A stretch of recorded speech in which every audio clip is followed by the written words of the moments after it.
And we are live in sunny Elmira for some Tuesday night baseball. It's been a clear day, and we're ready for a clear night. 78 degrees, a little bit warm today, and we'll stay warm the rest of the week. 88 on Wednesday, 87 on Thursday. But for now, we've got some baseball, as the sun will set at 8:44. We've still got some time before we need to turn on the lights. I'm Taylor Storthy, and you are watching Pioneers Baseball. Your Elmira Pioneers take on the Mansfield Destroyers in an interleague match. The Pioneers from the Perfect Game Collegiate Baseball League and the Destroyers from the New York Collegiate Baseball League. The Pioneers have had a rocky start to the season. After losing their first 5 games, they've been able to improve, going 3-1 in the previous 4. Meanwhile, the Destroyers are currently in the midst of a losing streak. 1-3 is their current record, coming off 3 direct losses in a row. Both teams will use this opportunity as a fun little tune-up and exhibition match, and also a chance to see some players out in some different positions and getting some chances. As expected from the Pioneers, there is a little rotation in their lineup. Leading off will be Zachary Odom, followed by Lucas Phelps.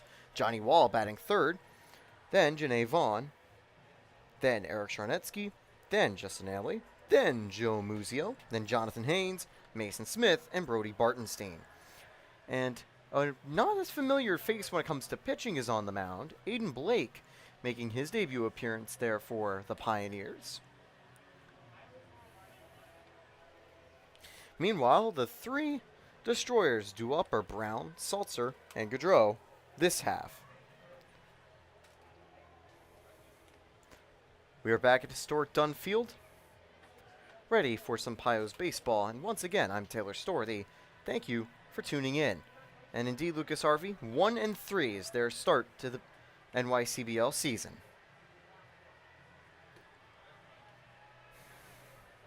Throw back to Blake, and I think we'll have one more warm-up before we see Brown lead it off.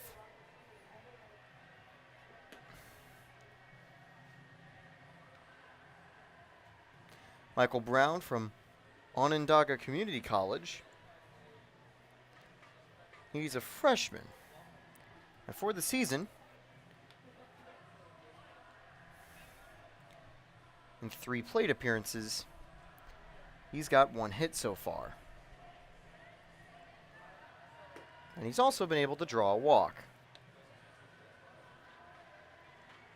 That's the final warm-up pitch, and we are ready to get underway.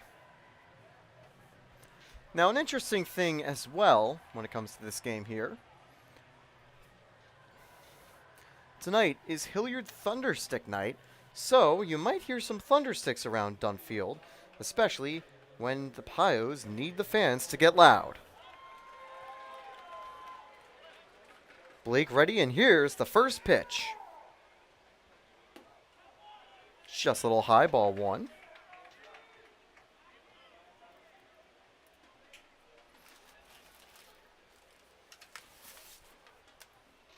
And that one veering outside, ball 2. Now Aiden Blake, he's from UMass Boston. And generally we see him playing in the infield or as a designated or extra hitter. But tonight, he's showing off some two-way prowess, taking the start here for your Elmira Pioneers.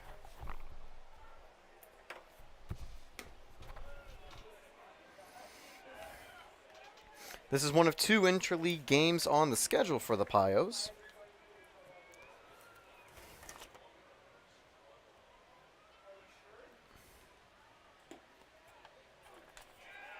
Blake gets strike 1.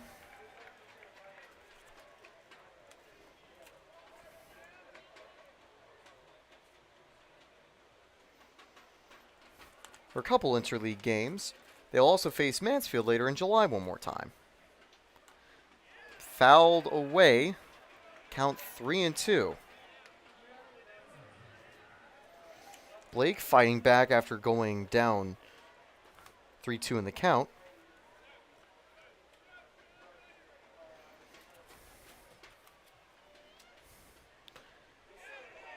And he held up. That's ball 4. Needed to double check over with the ump at first, but Brown gets aboard, be a base on balls. Kind of a shame. That was a close call. He almost went around. Runner aboard, no one out. That brings up Salzer. Salzer is committed to Malloy College, where Zivgar currently is at.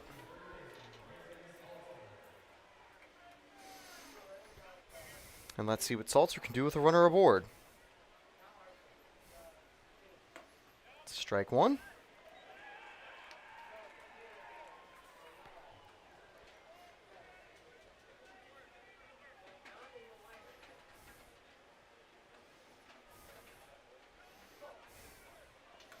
Fouled away, 0-2.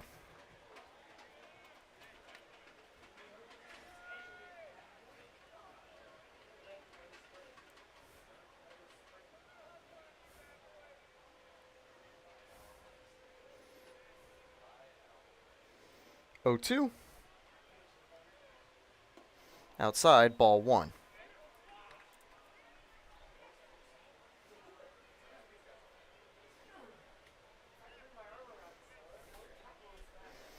Now here's the 1-2.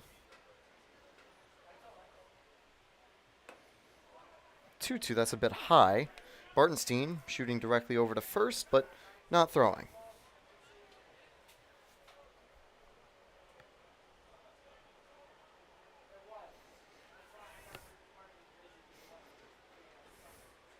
Two. And strike three. Salzer goes down looking for the first out of the inning. Good framing on the outside corner there by Bartenstein. One away.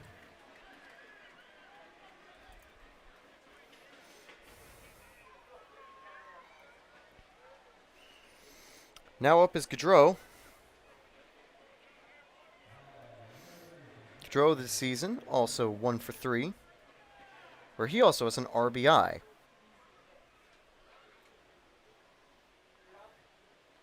And he's going to get on base via hit by pitch.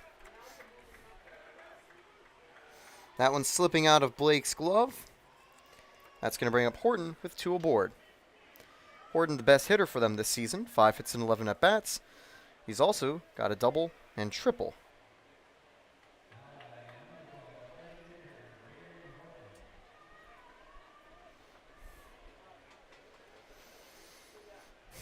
Now Blake, a little jam, but 1 away. Just needs to get 2 outs to get out of the inning. And of course, open bases, chance for double play.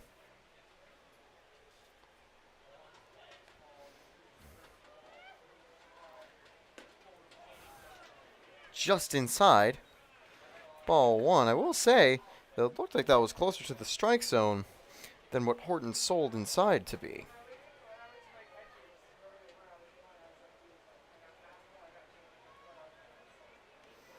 One-0. And count goes 2-0.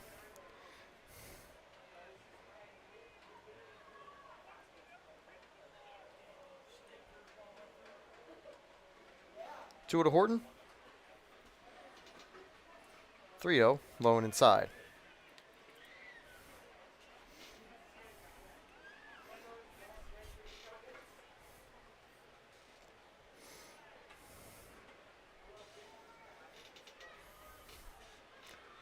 Horton ahead here, the 3-0, and the bases are now loaded.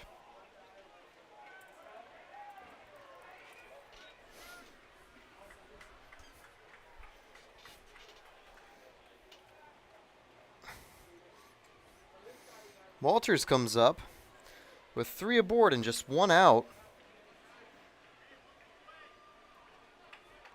I think Bartenstein just a quick little chat with Blake, just trying to get him settled back down.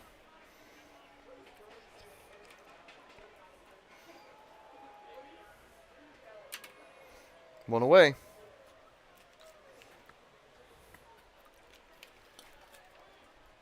And, oof, that was called a ball. I think just maybe a little low. 1-0.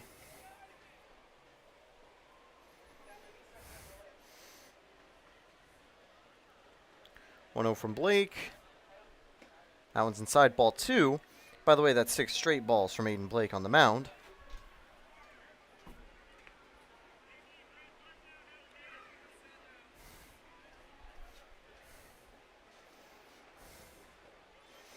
Blake looking. Readies, fires. Ball 3, that one just a little bit high.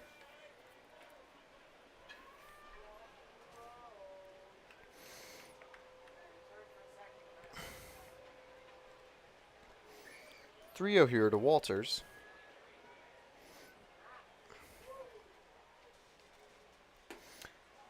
And without needing to swing a bat, Walters brings a run home.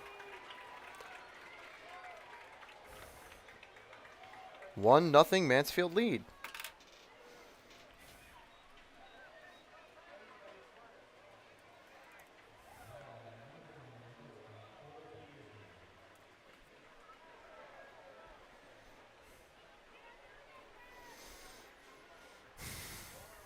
One out. Blake still with the bases loaded. Peterson now. He fouls that one back. 0-1. That's the first strike that Blake has gotten in 9 pitches.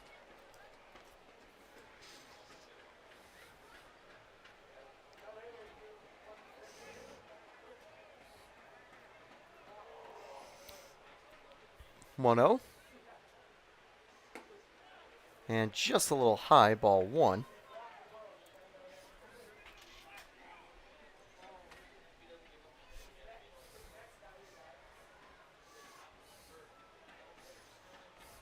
One. That one's popped up. That's playable. And Hanley can't pick it up at third. Ugh. Count goes 1-2 now. Just couldn't get to it in foul territory in time. 1-2.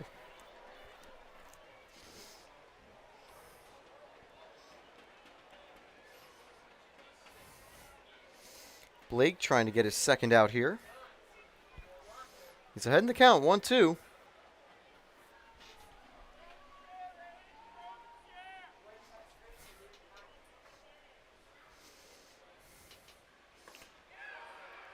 And strike 3, got him on that outside corner. Very slow calls from the ump.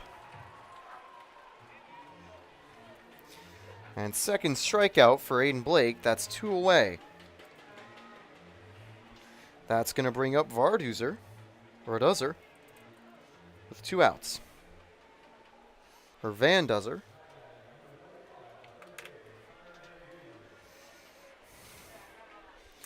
Doozer up here with 2 away. And strike 1. Just inside.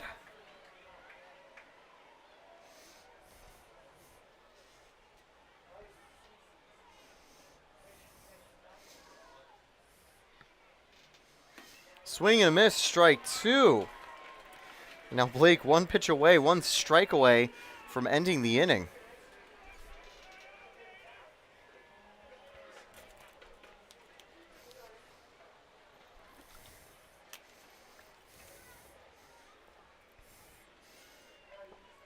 Swing and a miss, strike 3. Blake has struck out the side and the inning is over. Blake surrendered no hits, but he did give up 4 free bases, and that does mean 1 run came home. But still, Blake, as a position player, comes onto the mound and records 3 strikeouts, giving him the best K-9 of anyone on the Pios all season. Great stuff there from Aiden Blake. We'll be back with the second inning right after this.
We are back at historic Dunn Field for the bottom of the first inning.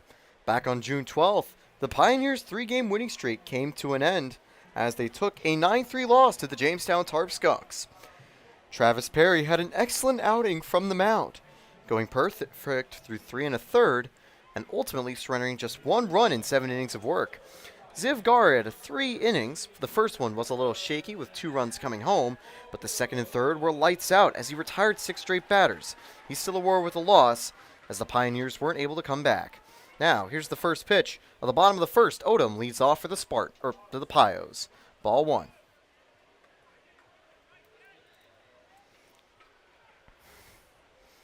Smartwood is the pitcher on the mound for the Mansfield Destroyers.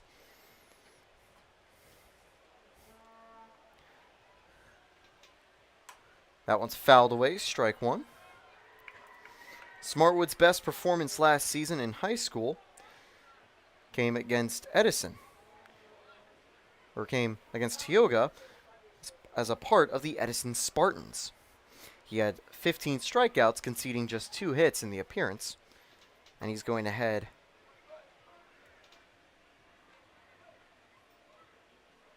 to Onondaga next season to continue his baseball career at the collegiate level.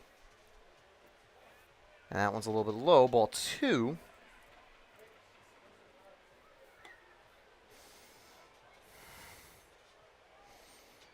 And he's making his first appearance all season for the Destroyers. One of the few people in the pitching staff that hasn't had any time this summer.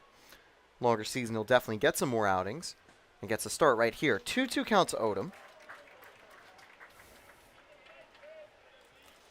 Smartwood bordering around 80 degrees with his velocity. He's not throwing absolute heat, but again, as we see with Jarek Potus, you don't always need heat. You just have to paint the zone. That one's in the dirt. He didn't go around. Ball 3.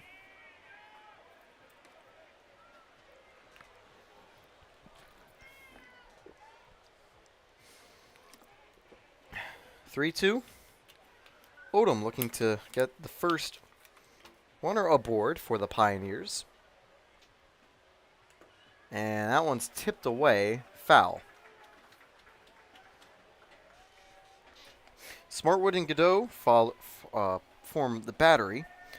Van Duzer at first, Brown at second, Peterson at third, Salzer at third, Peterson, of course, at short, Walters in left, Parks in center, Scott in right. 3-2 from Smartwood. That's going to be grounded shallowly to short, but it gets by the shortstop. That's a disappointing error. Odom gets aboard.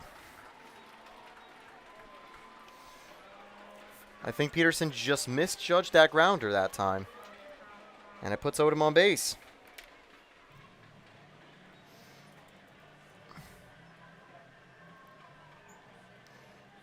So 1 aboard for the Pioneers.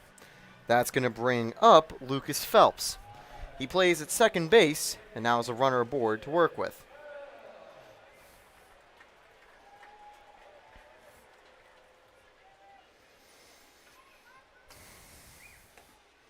Outside, strike 1, tagging that corner.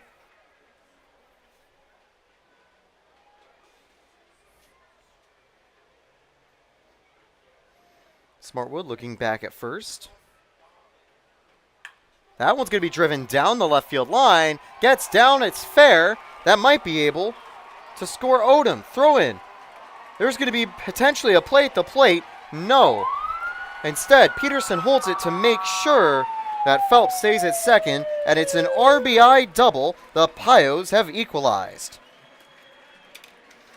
A strong hit down the left field line brings the first run of the game home for your Elmira Pioneers.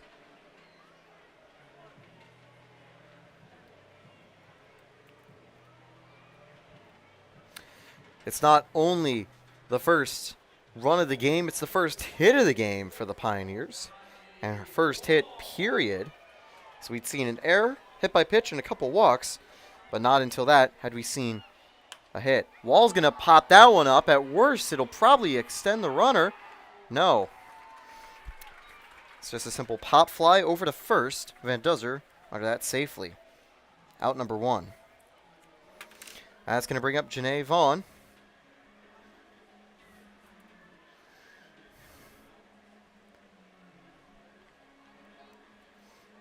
Vaughn hitting .250 this season for the Pios, where he also has 1 RBI.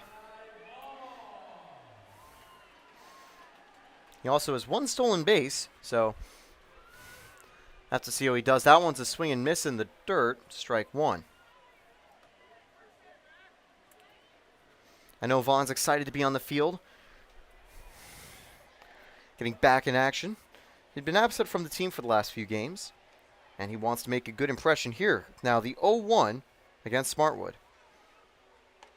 Strike 2, that one getting on that low corner.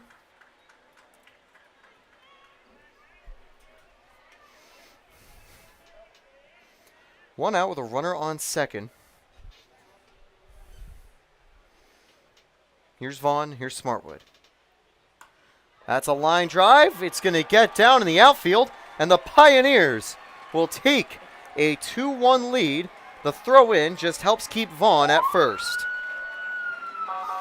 Phelps scores from second, and the Pios strike back after conceding that early run and lead 2-1.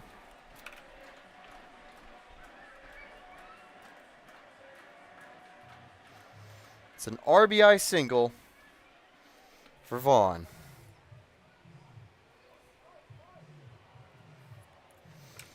Eric Charnetsky steps up with 1 out, runner aboard. Pioneers already got the lead, but I know that they might want to get a little more.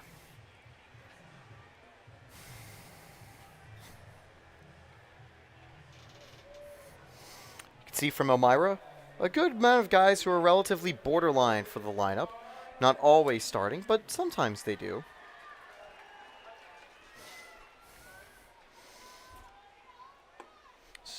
Ball 1, just a bit low. Vaughn's still at first. I don't think that Coach Drum will send him. Does take a little lead. That one's popped up. And Vaughn now needing to run back to first. And Vaughn gets doubled up there on the pop out.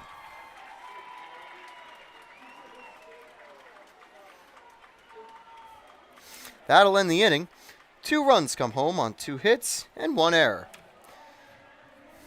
No one's left aboard after that double play, and the inning is over. We'll be back with more Pios baseball after this.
We're back with the top of the second inning here at historic Dunn Field.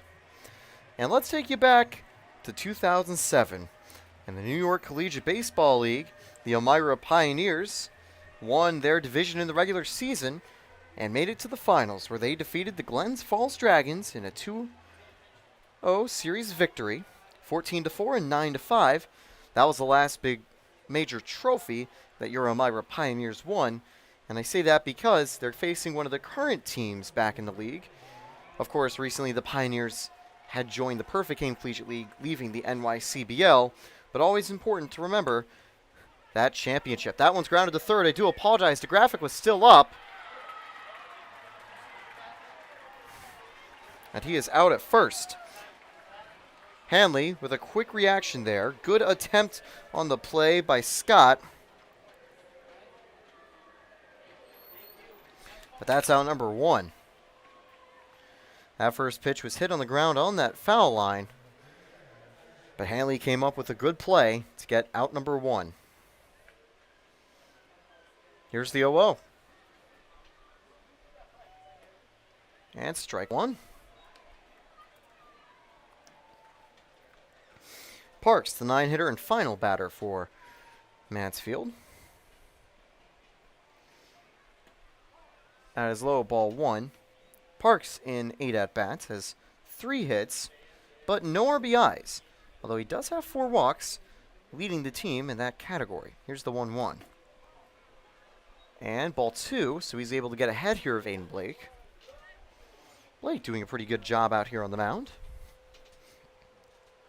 He had his first out in play on the previous at-bat. That one's going to be driven to center field, but Odom gets under it, and that's out number 2. Top of the order, Brown comes back aboard. He's the only run from Mansfield so far.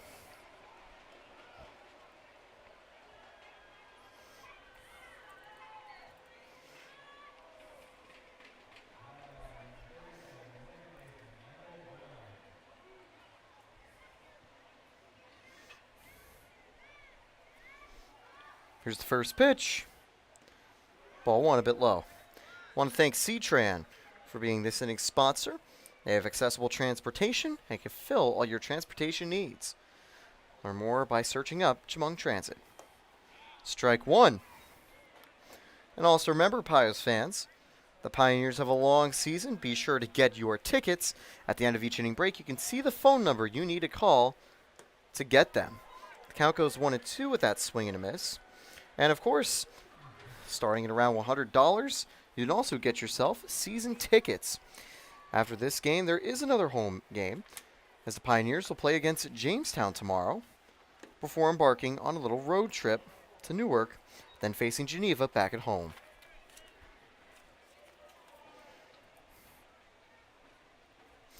Two with 2 away.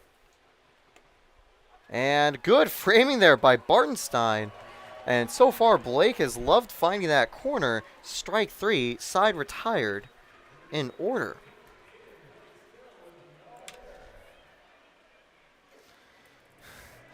And as mentioned by the PA, the Pioneers do in fact have a no-hitter through 2, but you don't normally want to say that this early in the game. Thanks again to C-Tran.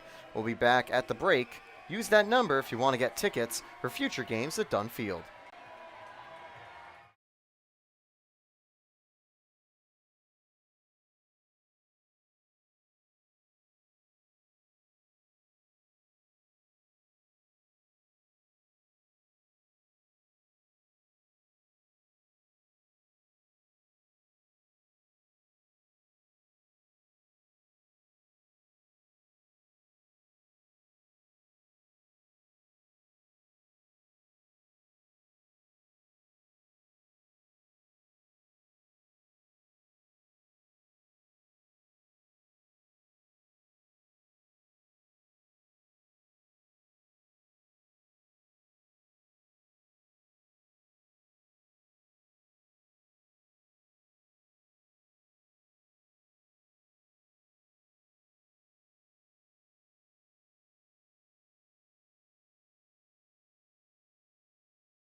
We are back at historic Dunn Field for the bottom of the second. The Pioneers back at the plate. Hanley, Muzio, and Haynes due up. Recently saw Hanley making a great play, a backhanded grab at third to keep Scott from getting aboard. He'll lead off facing Smartwood in the bottom of the second. 2 RBIs off 2 hits. We're able to give the Pioneers a 2-1 lead, and they've got some powerful bats coming up. Haley, Muzio, and Haynes. Chance to do some real damage. That one's going to be ball 1, just outside.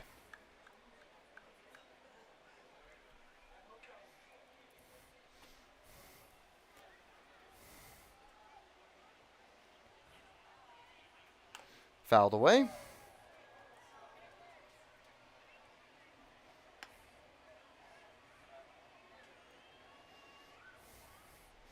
I think it's 1-1, but again, this umpire, very weird, very late with strikeout calls, very late with any call. Might be 0-2. We'll have to see what happens in this next pitch. And strike 2. So count was 1-1, goes to 1-2.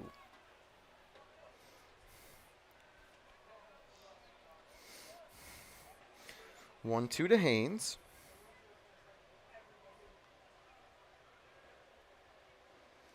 And the dirt, ball 2. This season for the Pioneers. Haynes in 3 at-bats hasn't gotten on base. He's put balls in play, only striking out once, but would like to get his first hit in the Pile jersey right here. 2-2 from Smartwood.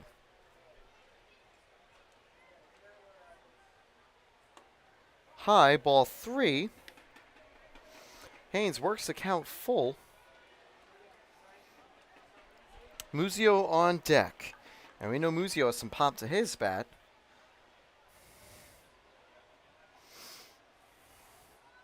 Swing and a miss, strike 3.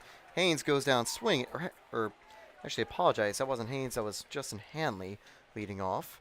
Haynes is on deck now after Muzio, but Hanley striking out here for the first out of the inning.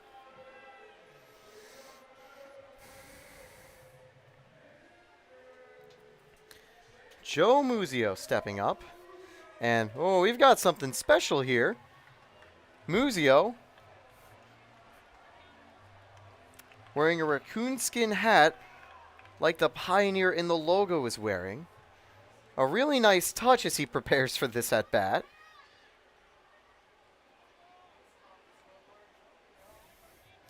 Now Muzio with 1 away.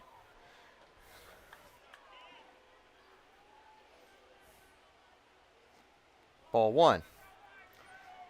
Of course, we know Muzio is the outgoing infielder, talking to everyone, wanting to just help out, and always very friendly and up for some good times. On the bus, he's been one of the leaders of the Mafia games that go on between the teams, on sometimes some of the long road trips, so definitely not surprised to see Muzio having some fun out here. He double checks with the umpire for the count. It's 2-0.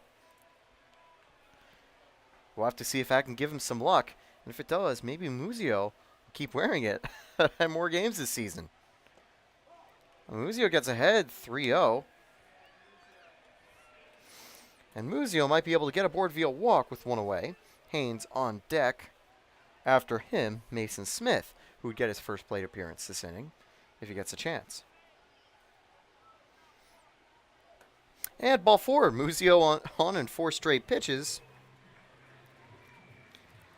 Haynes now aboard with 1 away. As we mentioned earlier, Haynes hasn't gotten a hit yet.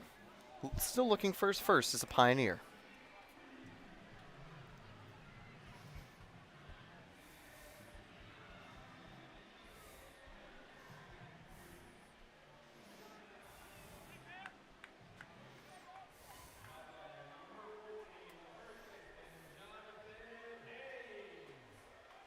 Here's Haynes.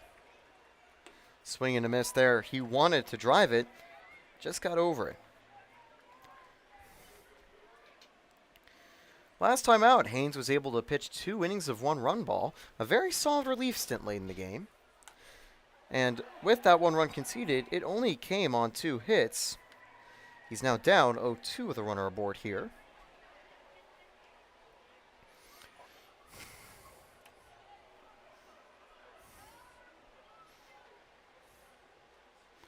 Muzio goes. There's going to be a grounder. Hard to short. They get one. They get two. It's a double play to end the inning.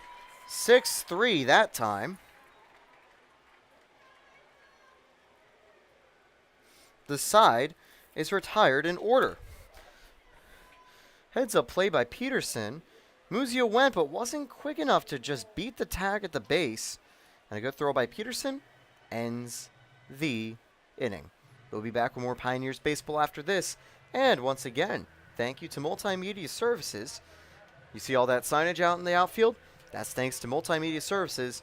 They can handle your printing needs, and they handle the Pioneers' printing needs. Thanks again to Multimedia Services.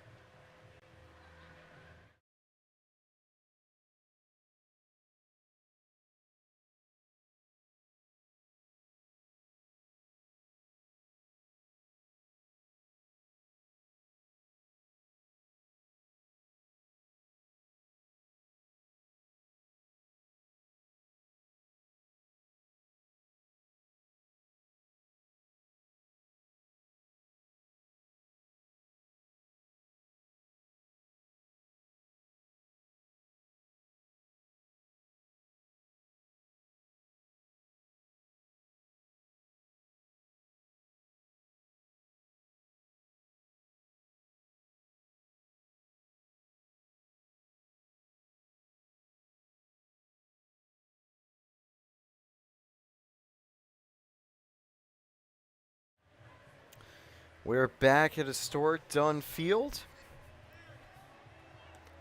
That's the final warm-up pitch. Aiden Blake back on the mound.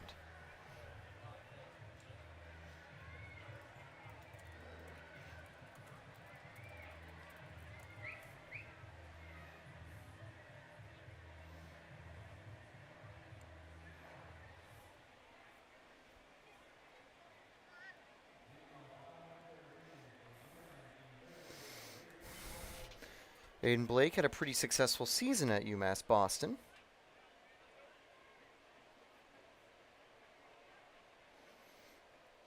The .397 slugging percentage. But of course, just taking a look, he didn't pitch last season at UMass Boston.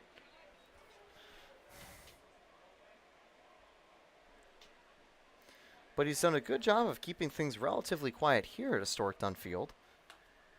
And that one fouled away. Oof. That one getting close to the booth. I will say I had a pretty close call back in Jamestown on the 12th, with the ball just entering right through that window and hitting the back of the wall, and I had to duck out of cover. Thankfully, it missed me and the camera, and at the end I was able to take home that free souvenir.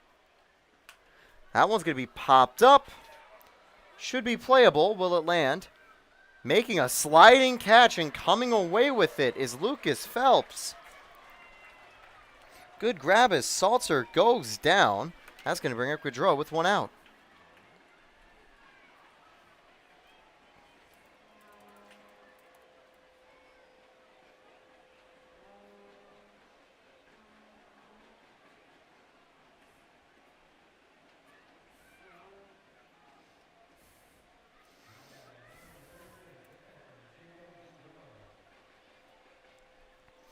Gaudreau up here, one away. Last time up, Gaudreau got hit by a pitch. Gets ahead of the count 1-0.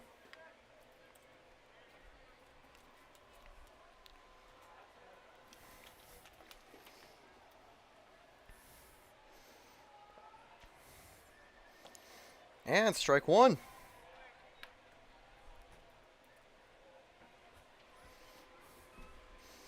Do see some activity in the bullpen. Blake will probably be finishing up his last inning of work. Fouled away 1-2 to Gaudreau.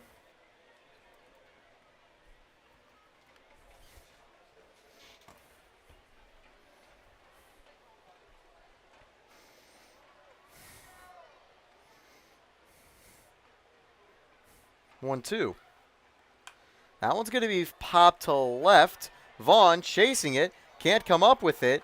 That's going to be the first hit of the game. He's going to get it in time to keep the runner at first.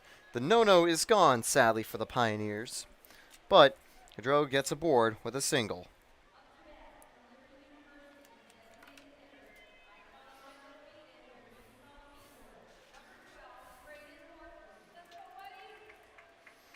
Braden Horton coming up here with a runner aboard.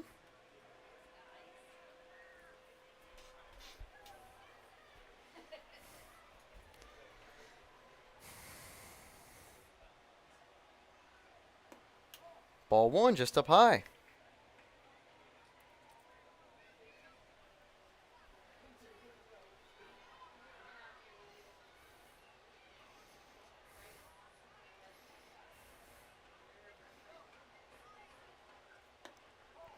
Ball one, +1. 2-0 count.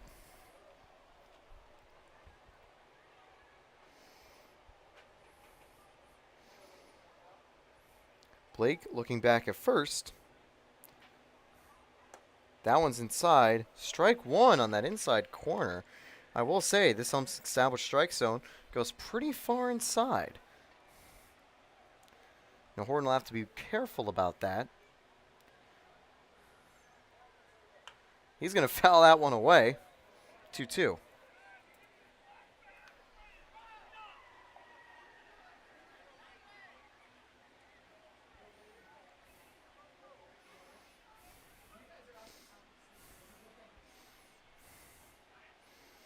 Looks back. Gaudreau with a little lead. Swing and a miss. Strike three. And Blake putting up his 5th strikeout of the game as Walters comes aboard with 2 out.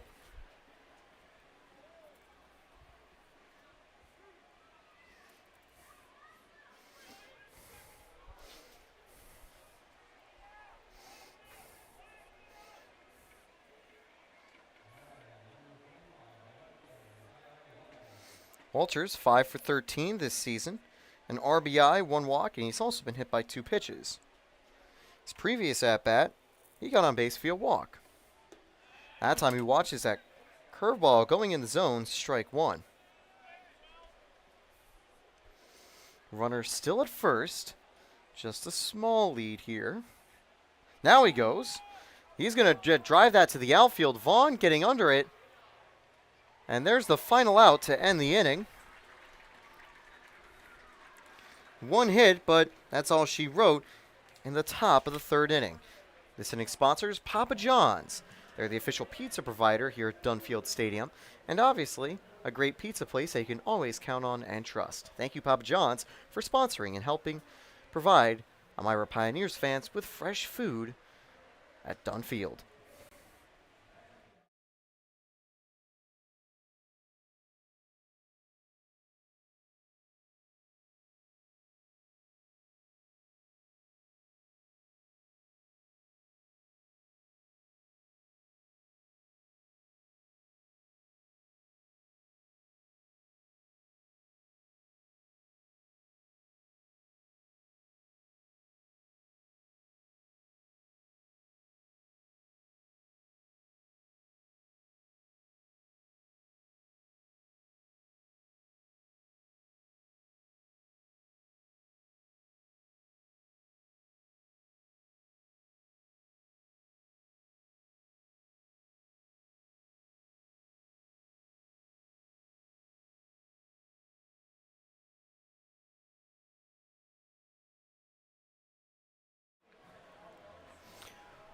We are back at historic Dunfield, and let's give you a wrap-up of what's happened so far. In the first inning, Mansfield started out getting 4 free bases and bringing home the first run of the ball game. However, Aiden Blake on the mound was able to get 3 strikeouts and ultimately end the inning. In the bottom half, the Pios started on strong. Odom got on base via error. Then Lucas Phelps brought him home with an RBI double. Wall popped out, but then Janae Vaughn got aboard with an RBI single, giving the Pioneers a 2-1 lead. That lead is held, and Charnetsky popped out. Vaughn, having gone a little too early, got caught up in a double play. In the second inning, it was pretty quiet for both teams, going down after 3 batters.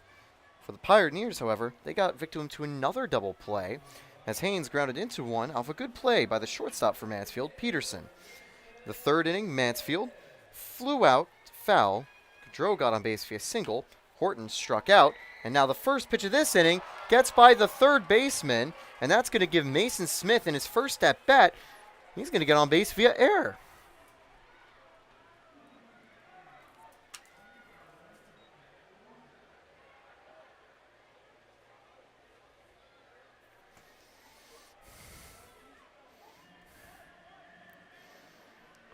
So Salter trying to pick that one up, just slips past him.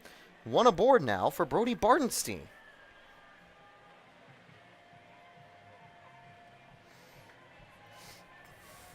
Bartenstein, second to Aiden Blake, the player with the most hits for the Pioneers, or at bats for the Pioneers, without a hit. He's got on base with one walk and did score from it, however. Trying to see if he can do something here with a runner aboard. 1-0 count. Bartenstein going to ground that shallow. It's to short. Tries to get the out at first, but a little indecisive there from Peterson. And that is, I think, going to be either a single. It is going to be graded as a single. On what looked to be like a fielder's choice, where he thought he wanted to get to second, but ultimately second just wasn't an option. 2 are now aboard.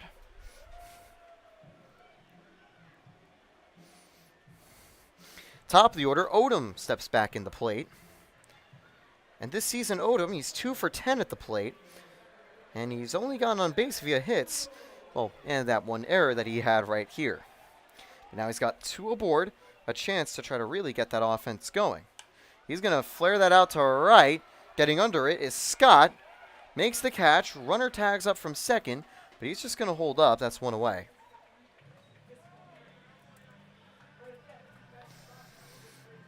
Lucas Phelps comes back up here. Runners on base. 1 in scoring position. Phelps, meanwhile, he only has 1 hit and 11 at-bats, although he does have 3 walks and 2 hit-by pitches. He's scored 1 time. Let's see what Lucas Phelps can do here. He already does have a hit, an RBI double, back in the first. Ball 1, a bit low. And we already mentioned it before, but Mansfield and the Pioneers will play each other again in July. It'll be on the 14th. And it'll be on the 11th. But it will be back here at Dunn Field. 1-1 now.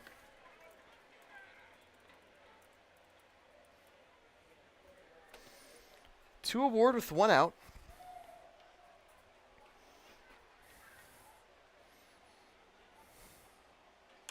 Phelps going to send that one to the outfield. Will it get down in time? In fact, it's going to get behind each of the outfielders. Phelps kind of stuck at first and second. And it's going to be an RBI single for Phelps. That was a very weird play. But Phelps brings home 1 run. It's his second RBI of the game. Smith comes all the way home from second, and Bartenstein rests at third. Runners now at the corners with just 1 out.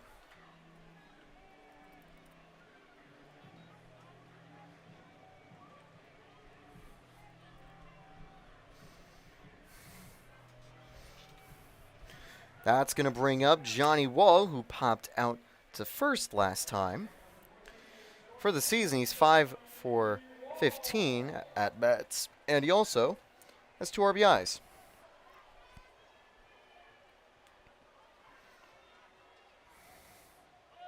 That's going to be driven. Oof. Bartenstein having to duck out of the way that time. It just goes foul. 0-1.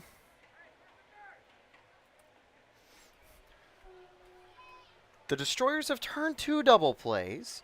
If they get another, they could get out of the inning, just surrendering that 1 run.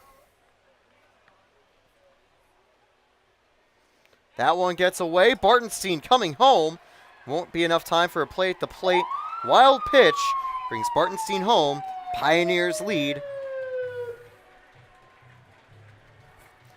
4-1.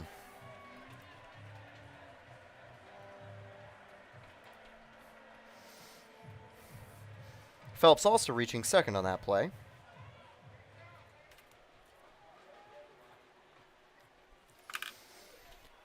One to Wall.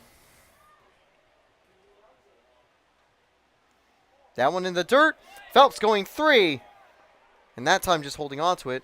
Gaudreau can't come up with a throw in time. 2-1.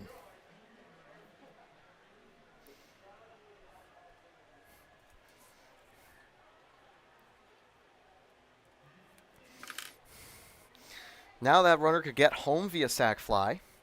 Here's the 2-1 count to Johnny Wall. And ball 3 just outside. Wall going from 0-1 to 3-1 with great discipline.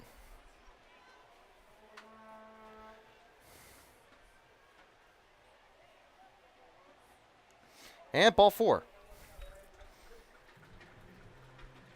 Runners at the corners again. That's going to bring up Janae Vaughn. He's 1 for 1 today, although he might get a little stick from coach about that little base running error that led to a double play back in the first. But apart from that, I don't think they're going to be too disappointed. He also made a good play out in left field, picking up a catch, and also keeping with the ball that did drop to prevent a runner from turning 2 on a play. And there is going to be just a meeting on the mound. Smartwood probably isn't done here, but I think he's just going to be told just to settle down, throw some strikes. And again, this isn't a game that will determine either team's season, as it is intra-league, but, you know, you got a little bragging rights on the line, so you always want to try to do good. So I think he's just going to try to give him a little confidence here in this talk. As well, we don't see anyone warming up yet in the bullpen. I think this is just more of a confidence/booster. We mentioned Smartwood, pretty successful final season in high school. With Edison and the Spartans, he had 15 strikeouts in a game. A very good effort then from him. So now he's got 2 aboard, 1 out, and now facing Janae Vaughn, who you could argue might be the best hitter for the Pios tonight. Ball 1.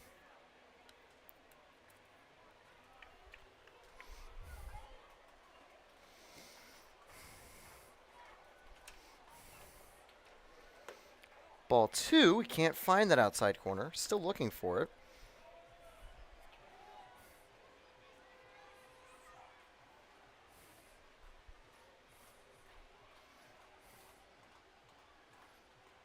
And Vaughn wanting to get his second hit there. Whiffs on that one.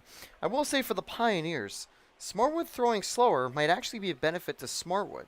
Pioneers thinking fastball will be swinging earlier because they've been facing batters flirting in the 90-mile-an-hour range. That was chopped foul, strike 2. And to have a pitcher who's not as fast from the mound, that can definitely throw off your timing and your mechanics. You could argue, well, just wait and take it easier. But again, someone's swing comes off a repetition of those pitches at a certain range. Smartwood's pitches might not fit that range very well. And oh, wow, the runner going very early as the count goes 3-2. I don't even think he waited for the pitch to go. I'm sorry for laughing, but I found that just to be a little bit funny. He timed that, I'd say, perfectly as Smartwood began his motion. That's a stolen base. And ball 4, bases loaded. Vaughn working a full count walk. And that was interesting. That stolen base right there. 1 out, bases loaded, bottom of the 3rd. We now do see someone stretching out in the bullpen, but again, I'm pretty sure Smartwood still has plenty of time to go to try to get out of this. Eric Charnetsky's at the plate. He popped out into a double play last time.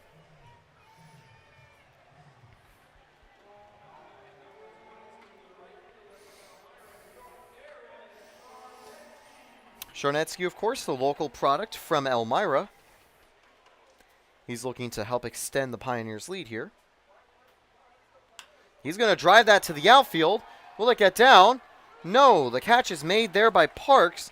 The throw won't be in time. It's a sac fly, bringing a run home.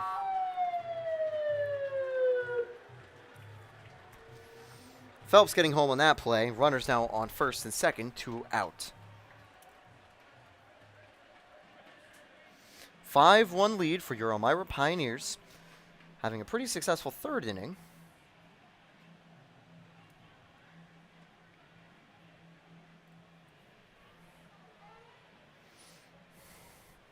Two away, bottom of the 3rd.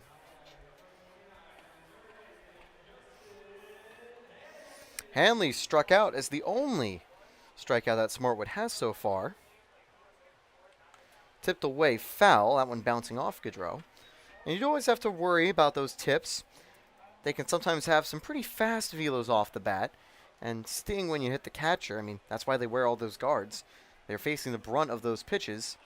Throw A-OK, though, which is great to see. Also, you have to be worried when those pitches bounce and hit off the ump from time to time. Here's the 0-1. Gaudreau stays in front of it, 1-1.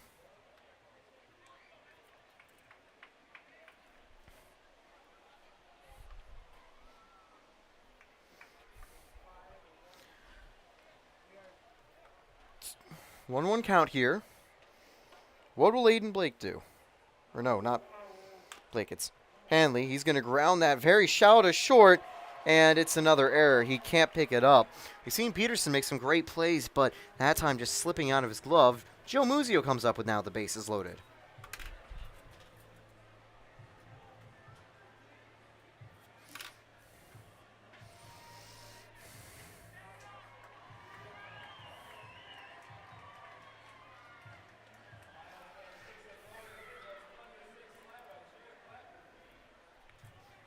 And actually, Muzio, he's been pinch hit. Coming in for Muzio this inning is Nick Reiser. Reiser making a plate appearance here. And if you don't know why I'm so excited, well, Reiser, he's normally a pitcher. He's getting a chance at the plate with the bases loaded. He's going to ground that. Oh, it's right to Smartwood. The side is retired, but the crowd pretty excited. We got to see Nick Reiser step up and take an at-bat here. The inning is over.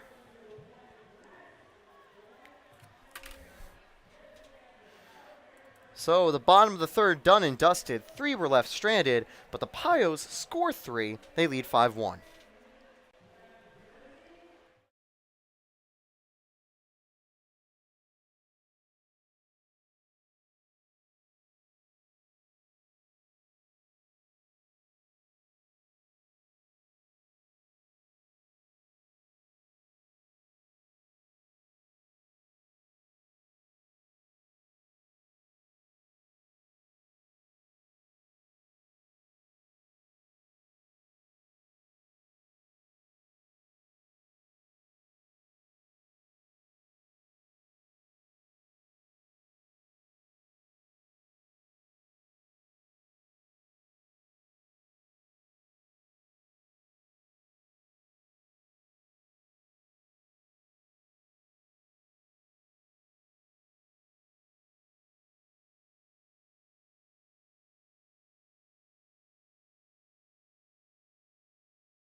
We are back in the top of the 4th, and the Seton Hill utility man, Max Mandler, he's going to get the call from the pen here.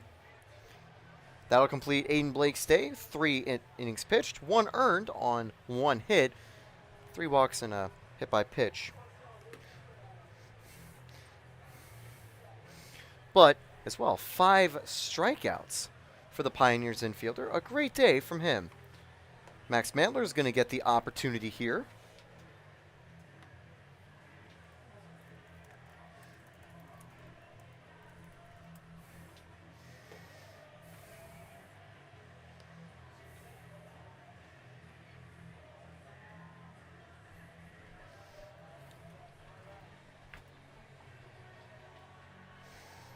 From Pittsburgh, Pennsylvania. He was a captain at St. Clair's High School previously.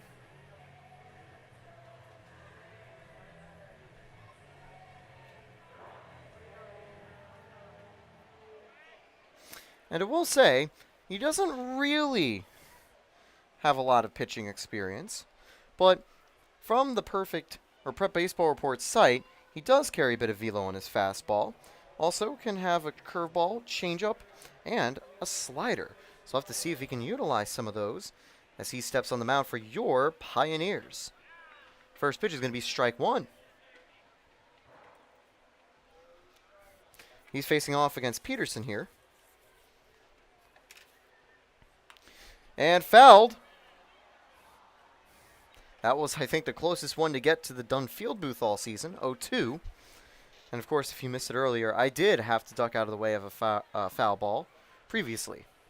That one's going to be driven to center field. Odom stays under it, out number one. Van Duzer steps up here with one away. Demet's Candy Company is your inning sponsor. Thank you to Demet's for supporting the Elmira Pioneers. One out, top of the fourth. We are here at Dunn Field again. And a pretty solid attendance here. Quite a few fans coming in to see the Pioneers. And that one, strike one on the low corner. The Elmira Pioneer Stadium is a place of history. There's a slower motion from Mandler there. A little bit like Nestor Cortez with the slow leg kick. That's outside, ball two.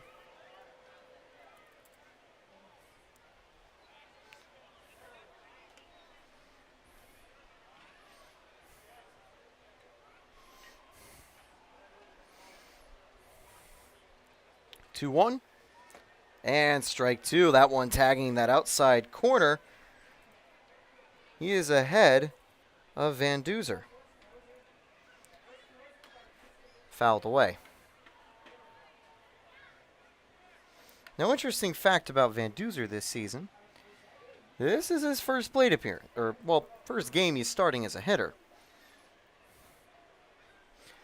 And he did strike out in his first at-bat, but has a chance to come back here. Tipped away, he's keeping alive.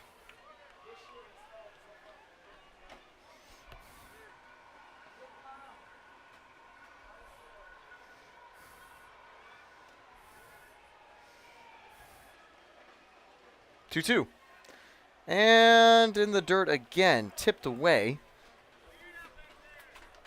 So Van Duzer staying alive.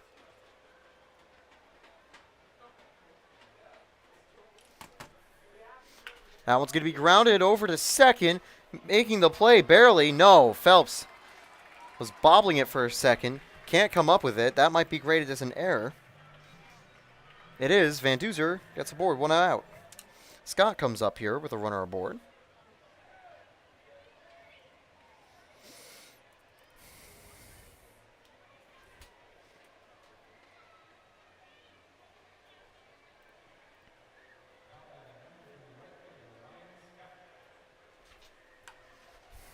Fouled away. 0-1.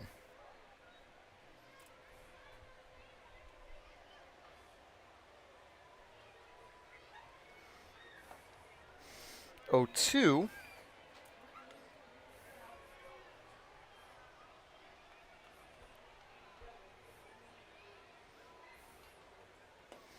One, 2.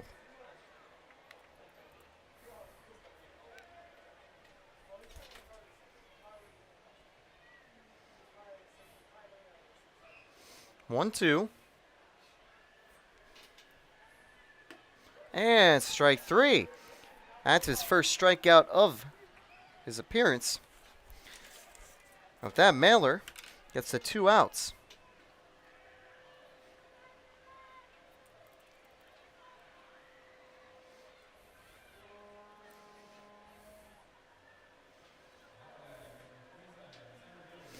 Yeah, sure, I can get that broadcast volume up a little bit.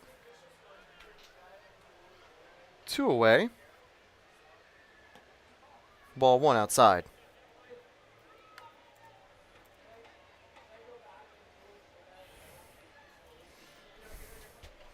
Here's the 1-0. Strike 2, that one in the inside corner. One, actually.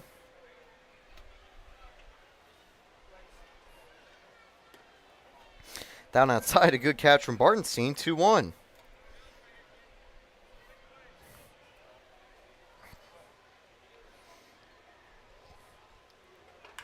That one's going to be grounded hot to short, and they get the final out of the inning. Fielder's choice from Wall gets it done. No runs on one error. Top of the order will be back up for Mansfield in the 5th. But for now, we enter the bottom of the 4th with a 5-1 Pioneers lead.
Zach Larkin steps into the game for the Mansfield Destroyers in the bottom of the 4th inning.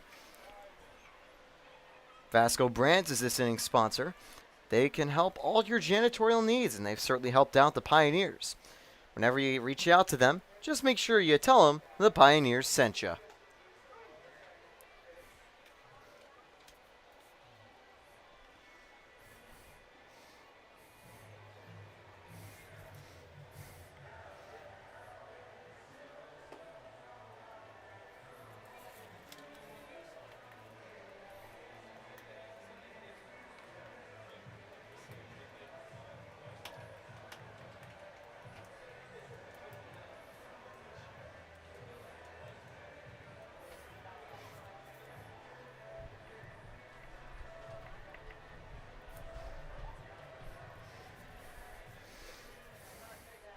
Smartwood finishes his day with 3 innings pitched, 4 hits allowed, 3 earned runs because 2 of them got aboard via errors, and 1 strikeout.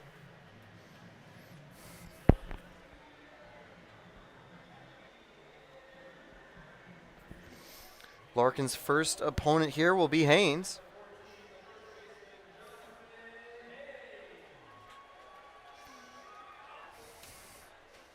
Haynes grounds that sharply to third. This time, Salter comes up with it. Throw on target, that's out number 1. Mason Smith steps up here, 1 away.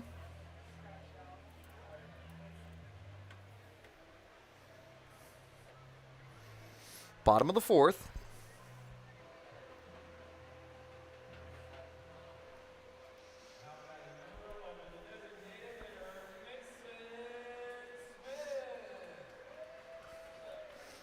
Here's the pitch of Smith. Strike 1.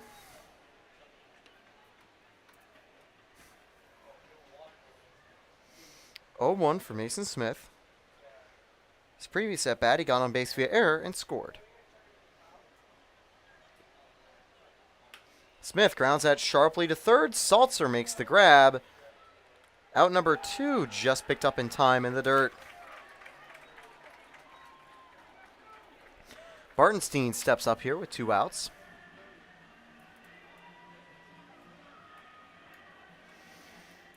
Larkin might be able to finish off a quick first inning.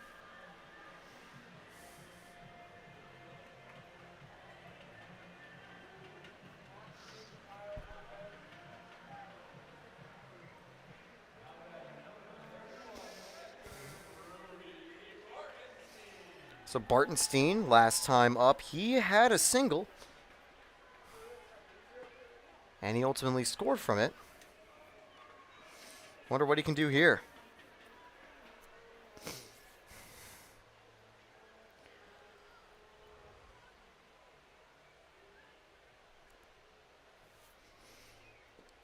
Low, ball 2. 2 away here in the bottom of the 4th. It's a quick start to the inning for Larkin on the mound, forcing 2 groundouts over to third. 2-1 there. Good take from Bartenstein, working a deeper count.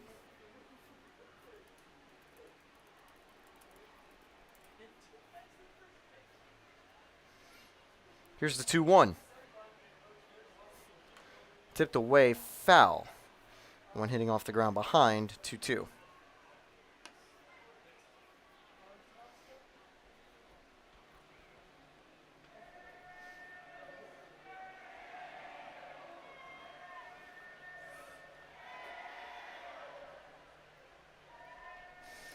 Two.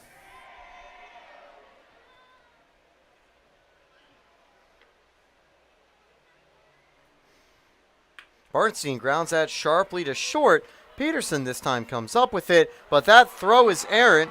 Bartenstein now committed. He's going to go 2 when out of play. He's going to stay 2.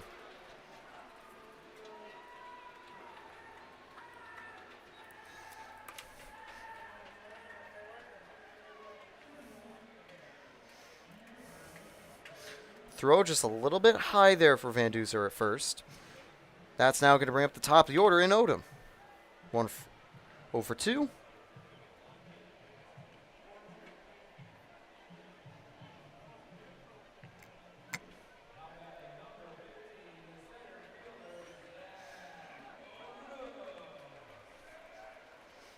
Odom up here, 2 away, 1 on second.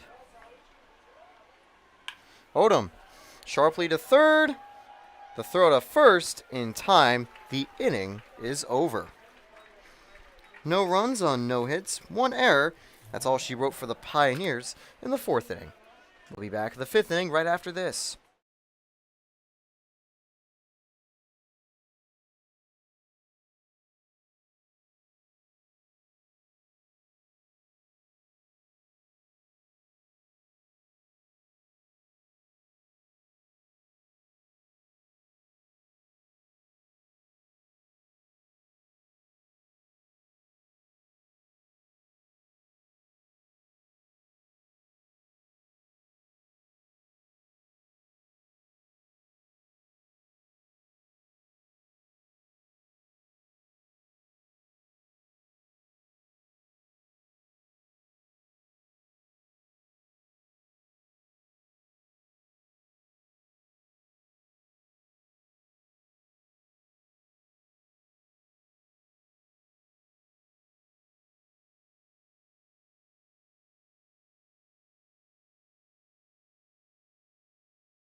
We're back at historic Dunfield, and a little bit of chaos over at the benches. The during inning or mid-inning event was a little water balloon tossing competition, and afterwards, a few of the Pioneers players got their hands on it, and some of them were thrown back and forth.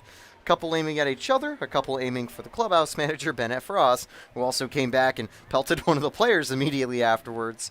But Some fun times over at the Pioneers dugout during the break, as I think warm-ups just about concluded for Max Mandler, ready to get the 5th inning underway.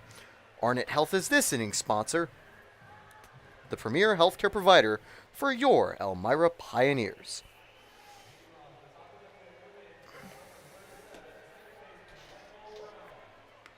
So Brown swinging and missing, strike 1. That one's called strike 2. Brown, top of the order so far. He's gone on base, and he struck out. That time he fouls, staying alive.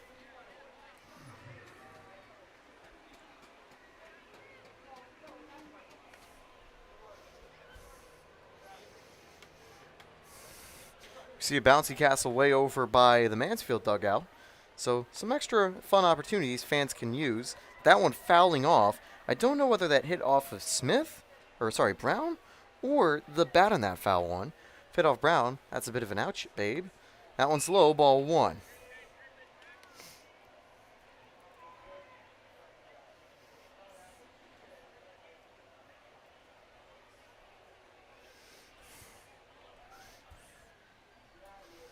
One, 2 for Mandler. That one's chopped short, picked up by Wall, making the play. Haynes, a good job to keep on the bag. That's the first out of the inning.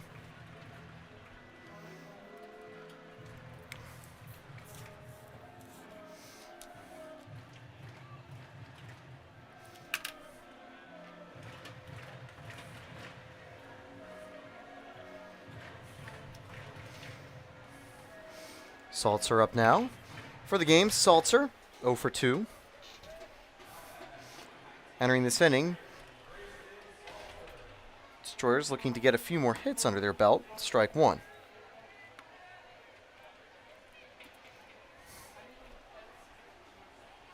And of course, Mansfield, they're wearing the orange. Your Pioneers are wearing the gray, as they usually do for their home games. Strike 2. Now we'll go silent. The 0-2 count here. We'll let Dunn do the talking. Dunn radioactive.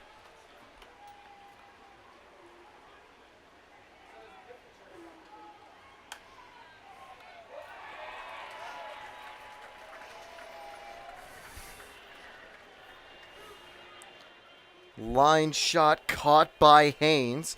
Great snag there to get the second out of the inning. First base isn't Haynes' true position, but he's filling in there very nicely tonight. I think serving as a nice option that I think Coach Drum might be able to rely on for the future. 2 away. That's going to be driven out to left field. That'll get behind both outfielders. Second hit of the day. And now Gaudreau rounding second. He's heading for third. No, he's staying at second. He had the wheels going and got a double. He ripped that one hard. Get the second hit. Gaudreau now 2 for 2. He's the only Destroyer to have hit so far.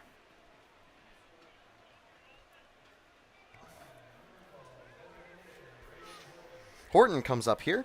He walked and struck out previous 2 appearances. Now is a chance with a runner on second to try to cut that deficit down. Bartenstein and Mandler just going to discuss quickly. See some activity over in the Pios bullpen, but no one directly warming up. I have a feeling Mandler will maybe get one more inning after this. He's already had one pretty good inning of work. But also, don't know who's going to come in next for the Pioneers. Strike 1, found that outside corner. 0-1 to Horton.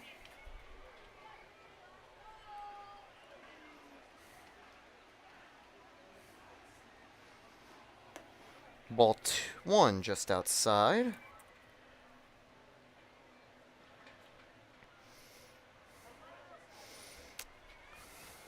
Horton another practice swing. Gaudreau on second. Have a feeling he might want to go eventually. Might want to try to put him in motion or just keep him there. Try to get a base hit. We'll have to wait and see. Here's the 1-1. Swing and a miss. Strike 2. He went for that outside pitch and that just missed.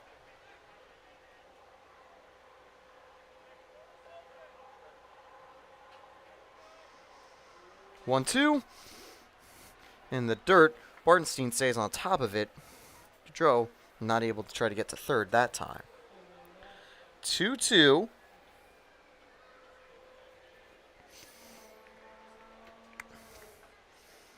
Ball 3. That one again outside. He found the swing and miss there for strike 2, but hasn't been able to come up through that well out there. Fouled away. I will say Mandler with some great control so far. He hasn't surrendered a walk and free base yet. The only time someone did get a board on free base. Well, no one has for him. Apart from Varduzer getting a board via an error. But that time a free base is awarded, a long at-bat ending, and a walk. Walters comes up with 2 away.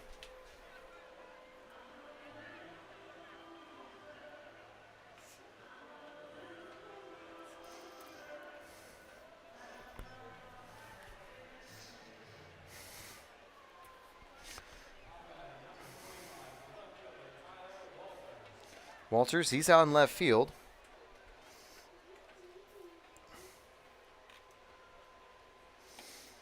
And he went around. Strike 1.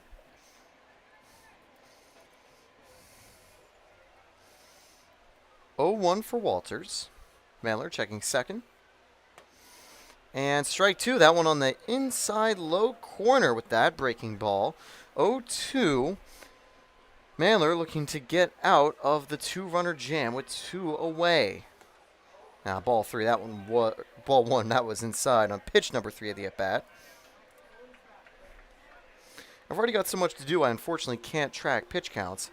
I'd have to refer to my colleagues about the pitch count totals for Mandler. Swing and a miss, though, strike 3, and you could see very disappointed that was Walters. The inning is over. 1 walk and 1 hit are the only things the Destroyers got. Bottom of the 5th, right after this.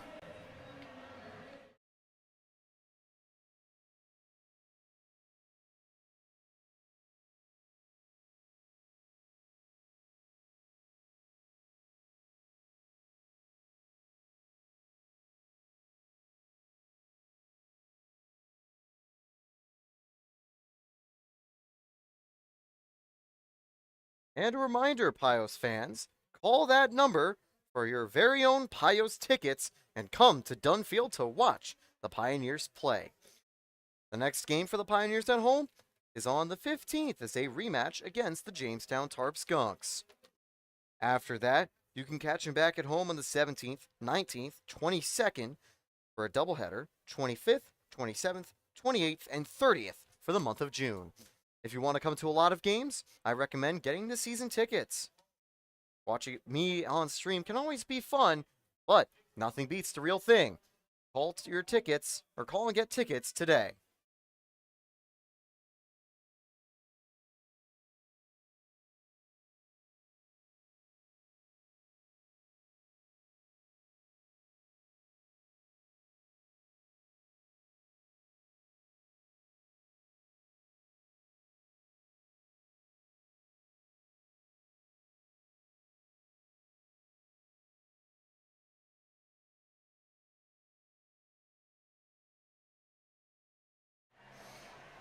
Sunset coming here to historic Dunfield. But for now, we still got plenty of baseball to play. Phelps will lead off this inning. Bottom of the 5th, underway. We now are officially past the halfway point of the game. Your current line score, 5-4-1. 5 runs, 4 hits, and 1 error for the Pioneers. For the Mansfield Destroyers, it's 1-2-4. 1 run, 2 hits, 4 errors. A couple fielding mishaps, helping the Pios bring some runs home. Here's the 1-0 to Phelps. He's going to pop that over to short. Brown making the play at second, of course. That's the first out of the inning.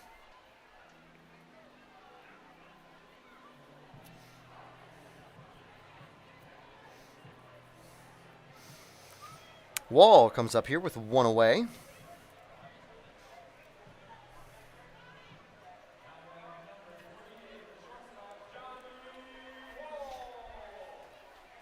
0-0 to Johnny Wall. Swing and a miss. Wall fooled by that breaker outside. Looked like probably a curveball, I'd argue. Janae Vaughn on deck.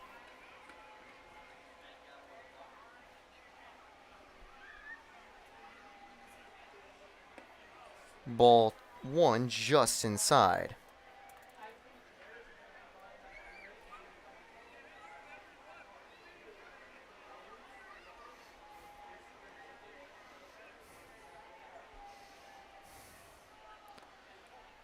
Two one, just a bit low.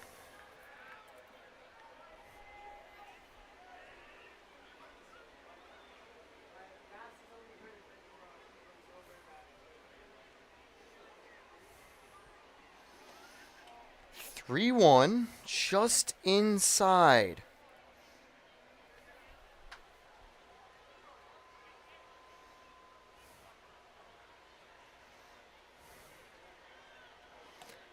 And, tagging that outside corner. 3-2 now for Johnny Wall. One away. 3-2 to Wall.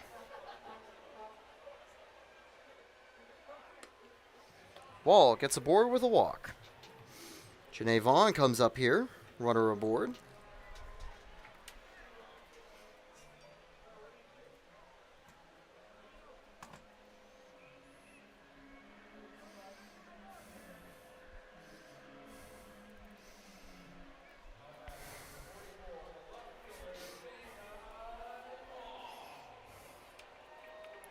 Janae Vaughn, 1 for 1 with a walk.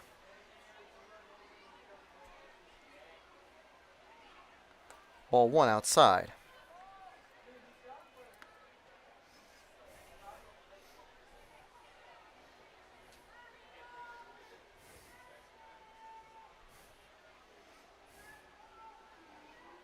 One 0. Pickoff throw to first. Wall back in time.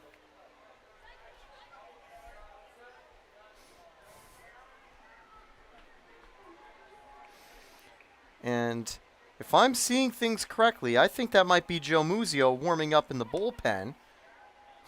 Ball 1. +1's ball 2.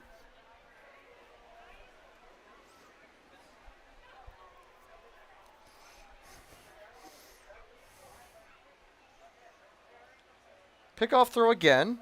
Wall back in time.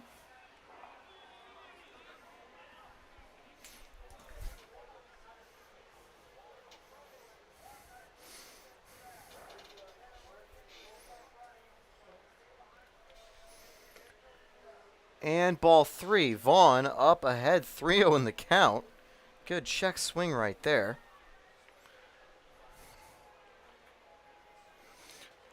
On deck, Charnetsky.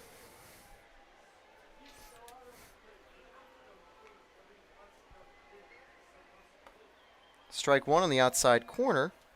Vaughn did get on board via walk last time. It was on 4 straight pitches, but this time, 3-1. Vaughn might need to work a little bit harder to get on base here. Wonder if he's going to try to take a swing at this next pitch. He is. He's going to foul that off, but going to go out of play. No chance for Salzer to try to get to it. 3-2.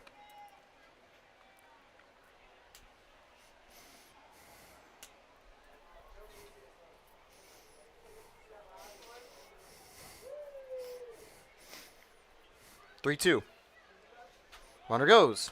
Fouled away. And with 1 out, of course, you always want to send a runner on a 3-2 count.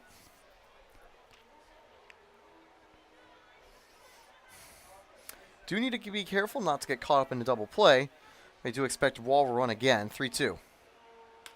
It's going to be grounded over to first. They get 1. Throw to second. Not in time.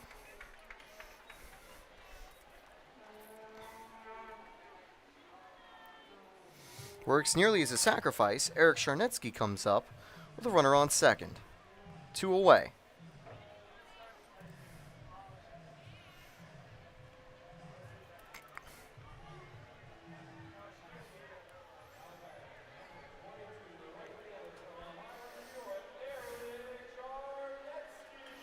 Charnetsky up here, 2 away, runner on second. Wall with a little lead. I don't think he's going to try to steal. Oof. Charnetsky ducking out of the way of that pitch, 1-0. That one just slipping out of Larkin's hands. Don't see anyone warming up in the bullpen. I bet he's going to have another inning to go after this. He's done well so far.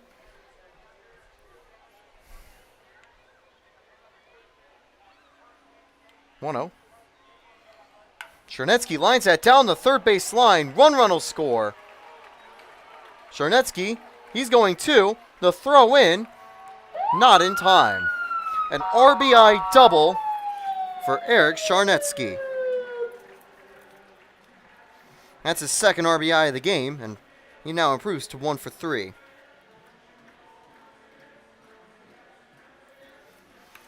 Hanley now aboard. 6-1 lead for the Pioneers, 2 away.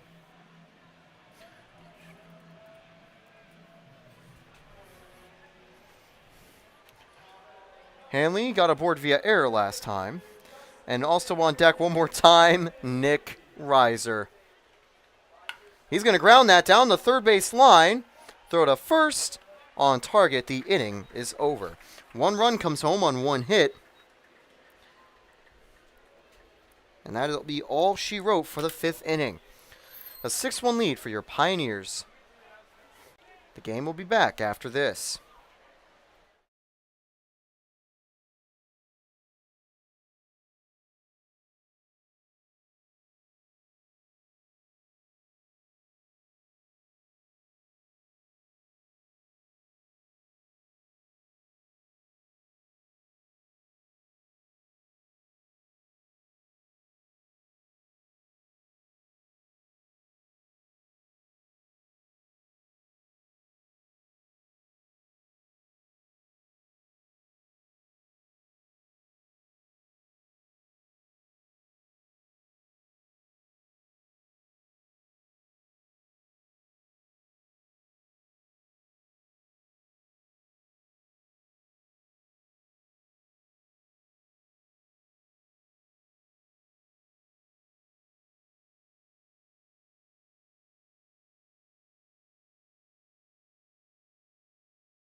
Top of the 6th underway here at Dunn Field.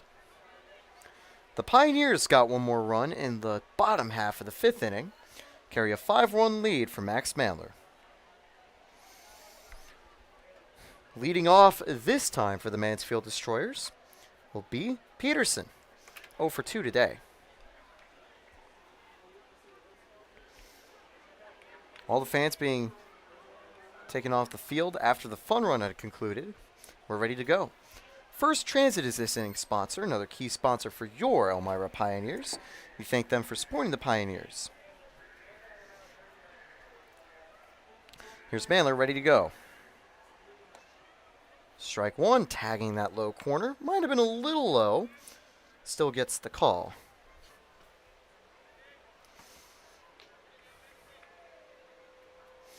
Oh, 1 against Peterson.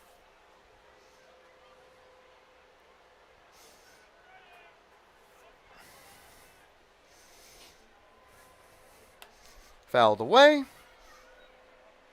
0-2.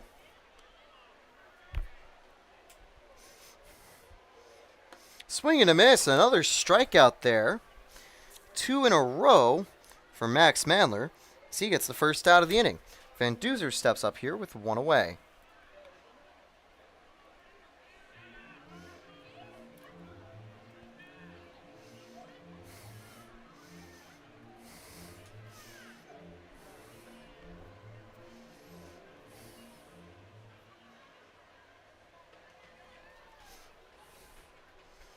Bartenstein and Mandler discussing very quickly.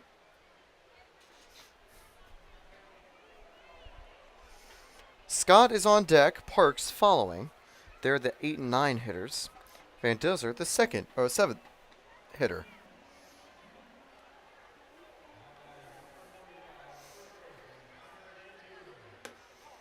Ball outside.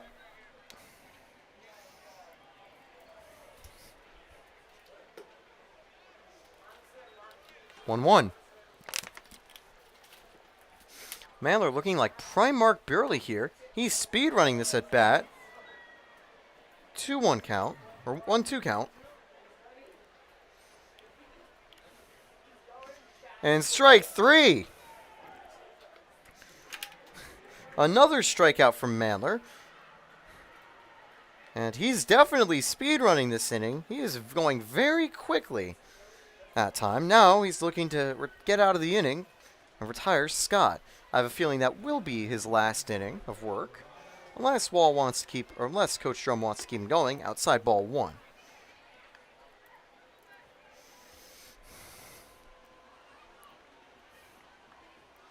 Fouled away, 1-1.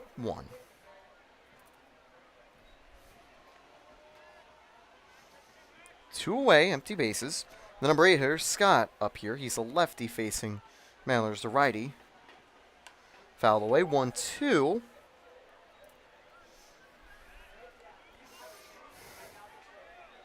One more strike from striking out the side. Ball 2 just outside, and, well, that's more the joking just a little outside because Bartenstein had to make an acrobatic catch there. 2-2. Mandler finds it this time. The side is retired. 3 strikeouts in a row for Mandler to get out of the top of the 6th inning. Bottom of the 6th, right after this.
Bottom of the 6th, getting ready to go.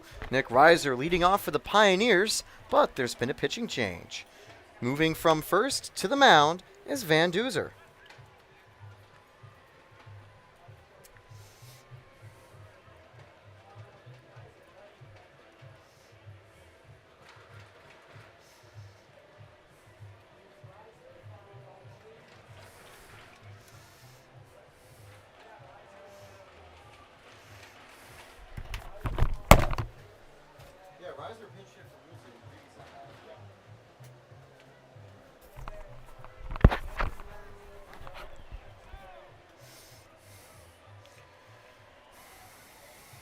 So now they're ready to go. And here's Nick Reiser. And I mentioned it on the previous broadcast, I believe, but Nick Reiser, he helmet out to the crowd, getting a roar of approval. Fun story for him joining the Pioneers. Coach Drum, looking for a new pitcher, gave him a ring. And at the start of the call, Reiser said, "If this call goes well, I'm quitting my job." Well, he's in a Pios uniform. So this summer he was convinced by Coach Drum over the phone and has had a good start with the Pioneers. He had the team's first win in the game against Oneonta, pitching a few innings of lights-out relief work, and so far has had a very solid season coming in from the bullpen. He's the type of player that Coach Drum says he wants to get involved in every other game, coming in as a relieving arm, potentially high leverage, potentially a stopper or closer, but we'll have to wait and see how he continues to be used. 1-2. Actually, the count's 3-1. What was a strike looked like or what was a ball looked like a strike. So now it's a 3-1 count here to Reiser. Reiser gets a bore with a walk. Congrats to Reiser for drawing a walk at the plate. And I will say, I think Nick Reiser could be the next Shohei Ohtani at the big level. Runner on, no one out. That is going to bring up Haynes, who also has proven to be actually a solid two-way player. His two most recent relief stints have done pretty well. He's come on more of as a long, lower leverage reliever, but only surrendered 1 run in 3 innings. And back against the Tarp Skunks, he just surrendered 1 run, which is a great result.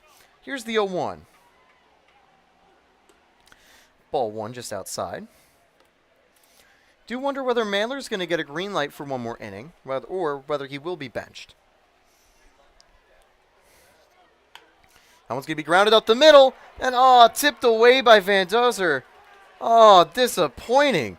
They were about to try to get that out at second, but trying to come up with the ball, it just slips out of his fingers the wrong direction, and Peterson can't get to it in time. That is going to be graded a hit off the deflection. Haynes improves to 1 for 2. 2 aboard, no one out.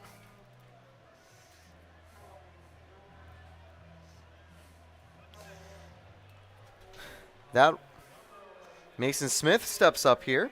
Mason Smith has had a couple relieving stints so far, but it's the first time we've seen him at the plate for the Pioneers. Texas Roadhouse is this game's inning sponsor.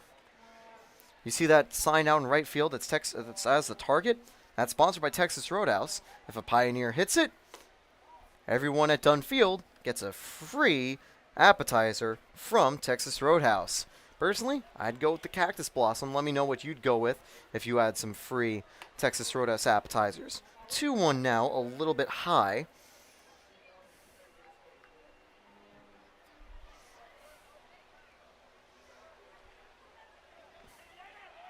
Runner goes to third. Throw, not in time. Just slipped out of Salter's glove, too. Good reactions there from Gaudreau, making that a very close play. 2-2 now. Runners at the corners. No one out. I do wonder whether they'll send the guy at first eventually. See how Reiser can do on the base paths. 2-2.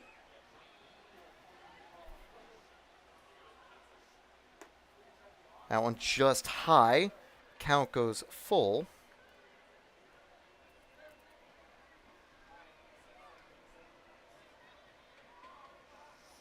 (3-2). And ball 4, bases loaded.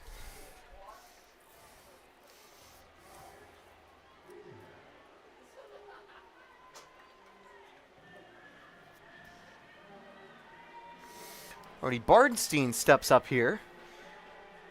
It looks like it is Bartenstein. Yes, it is. With a bases loaded opportunity.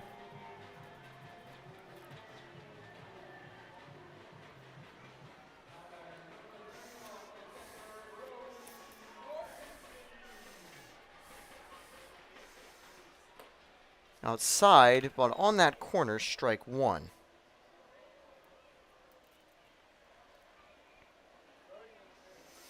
No one out. Bases are loaded. 1-0-2.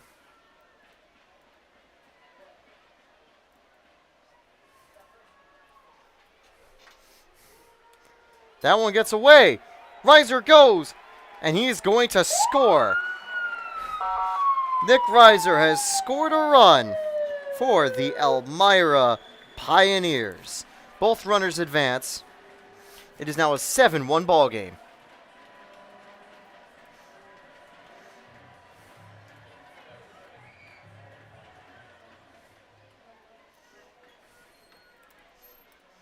Pitch from Van Duzer. Outside, but on that corner, strike 3.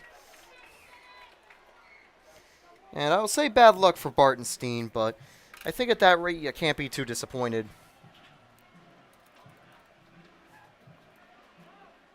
1 away, top of the order, Odom stepping up here.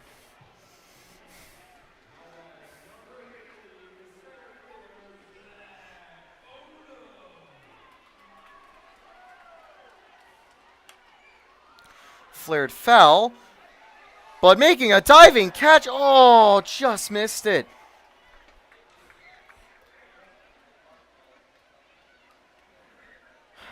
Trying to tell who that is. Can't really read the number, unfortunately. But the first baseman there on that play, sliding attempt, can't come up with it in foul territory. 0-1. Strike 2 on that inside line. Odom down already in the count.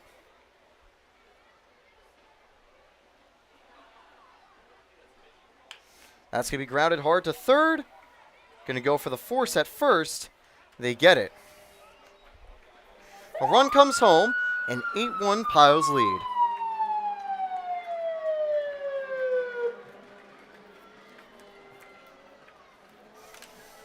Runner on third, 2 away.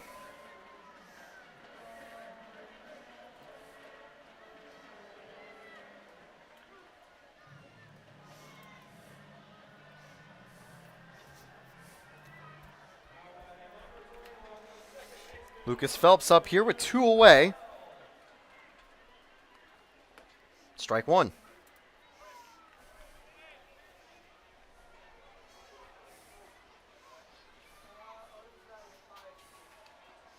Here's the 0-1 to Phelps. Outside, ball 1.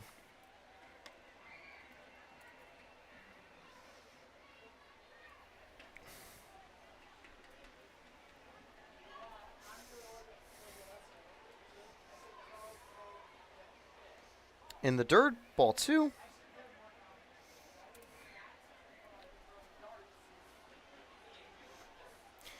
Eight runs and 6 hits for the Pioneers. A couple errors and walks helping bring some runs home today. 2-1 from Van Duzer. Strike 2.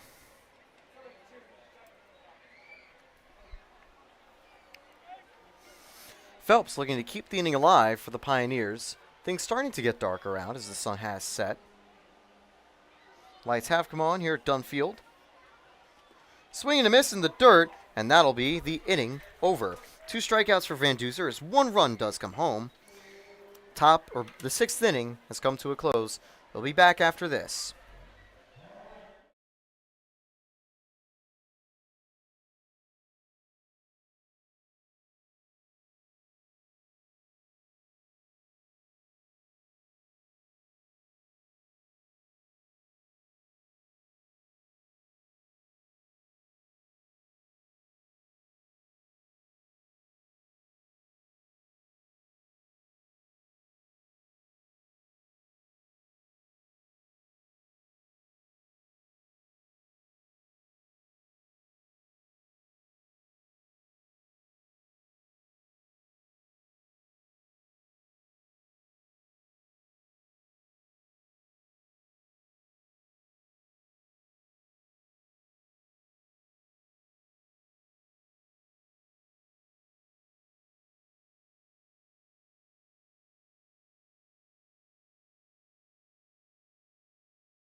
Now on the mound for the Elmira Pioneers, number 51, Joe Muzio. And yes, he's still wearing the hat. So with that, Mark Burley's son, Max Mandler, he's not actually his son. I was just saying because of how fast he was going. Finishes up 3 innings of no runs allowed, 5 strikeouts, and 1 hit allowed. A very solid outing for Mandler. And now it's time for Joe Muzio to take the mound. Top of the 7th underway.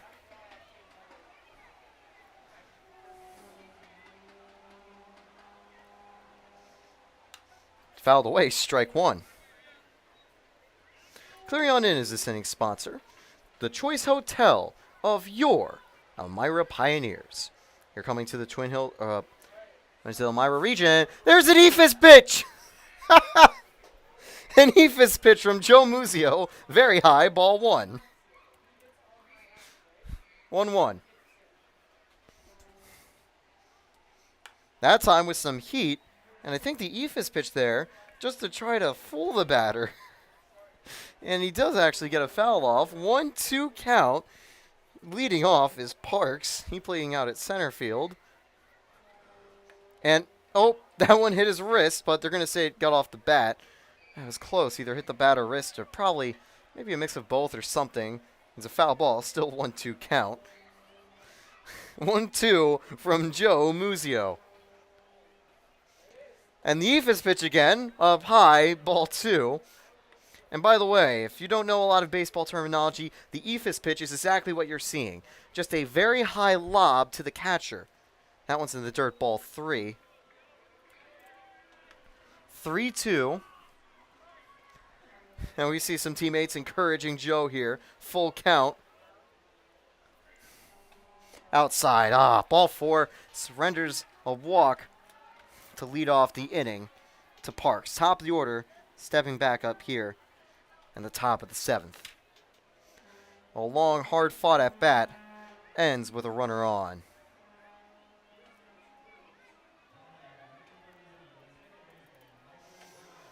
Brown up with a runner on first. That one's just a little bit high. Ball 1.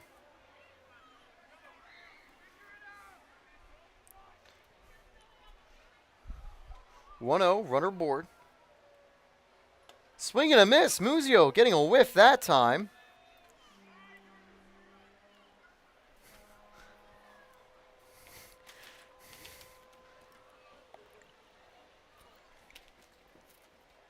One.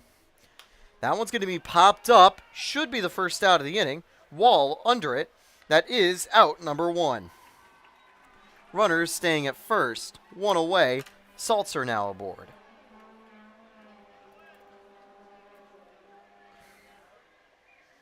I don't know whether those are vuvuzelas from the 2010 World Cup, but some trumpets being blared. Support of our number 51, Joe Muzio.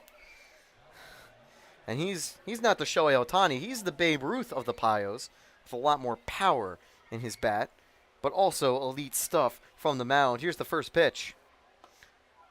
Just outside ball 1. Saltzer today, he's 0 for 3. Here's the 1-0. He fires that one right down the middle. Strike 1.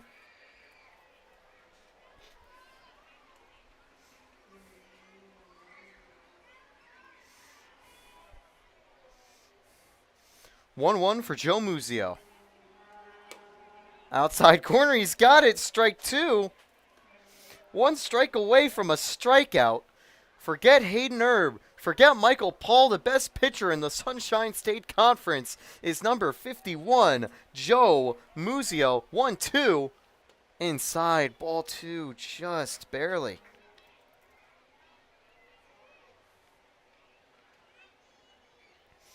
Two.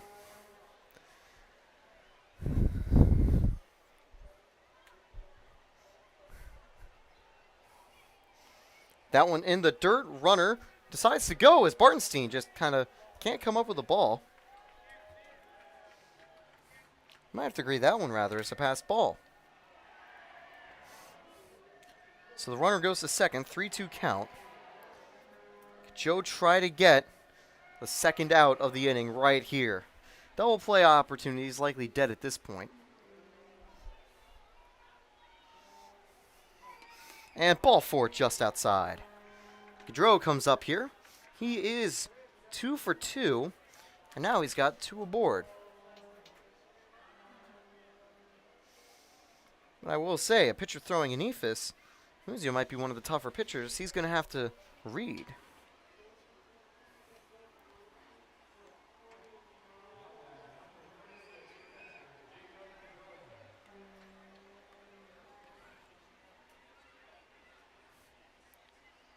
Muzio checking first.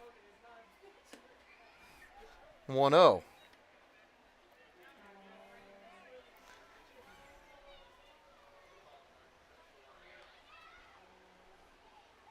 Fouled away. 1-1.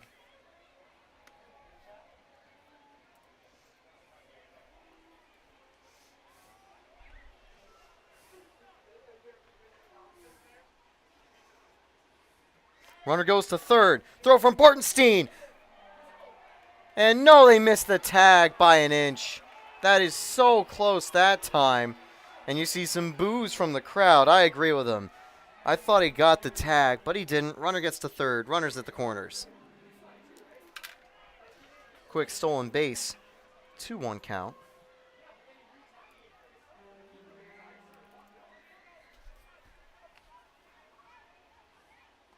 That one's going to be lined to second. Can't come up with a ball. Runner staying at second. It's an RBI single that time for Gaudreau. It's now an 8-2 ball game.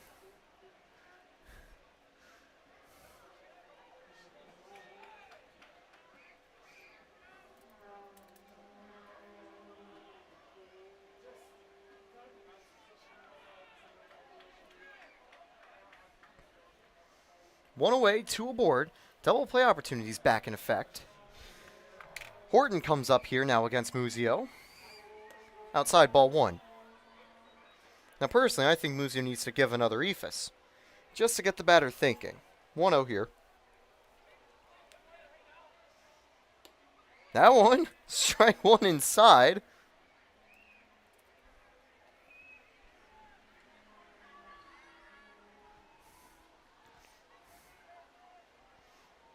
And, oh, that one gets away. Runners will advance. Runner not going home, although he did creep there for a second. 2-1 count now. Runners at third and second.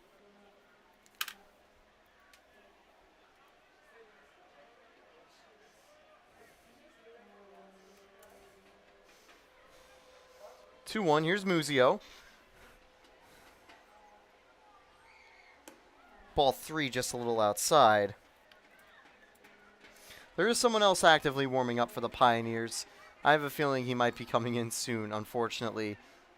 That one's going to be fouled away. Bartenstein can't get to it. Full count.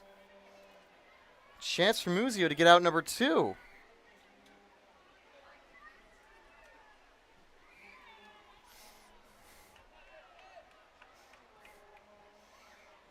(3-2).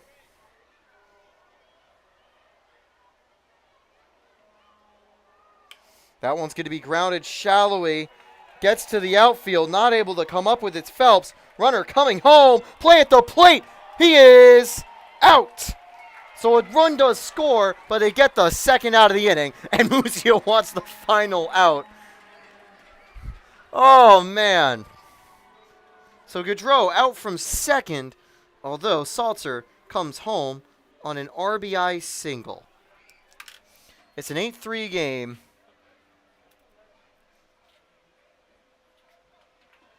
Muzio talking with the guy at first. 2 away. 8-3 lead still for your Pioneers. And now we're going to see Walters come up here with a runner on first. 2 outs. Ball 1 just outside the zone. Runner on first. That one popped up. Playable for Hanley. And Bartenstein, no, foul. 1-1 though. 2 strikes away, 1 out away from getting out of the inning for Joe Muzio. I do have to think that would be all she wrote for Muzio, but still, to complete an inning for the Pioneers.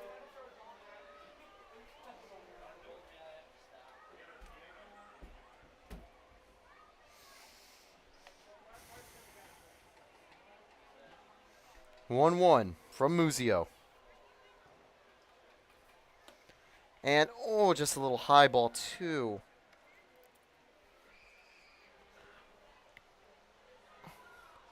Muzio looking at first. Little lead there.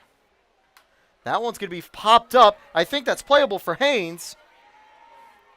Haynes gets it and the inning is over. Joe Muzio, a clean inning apart from those 2 runs that scored.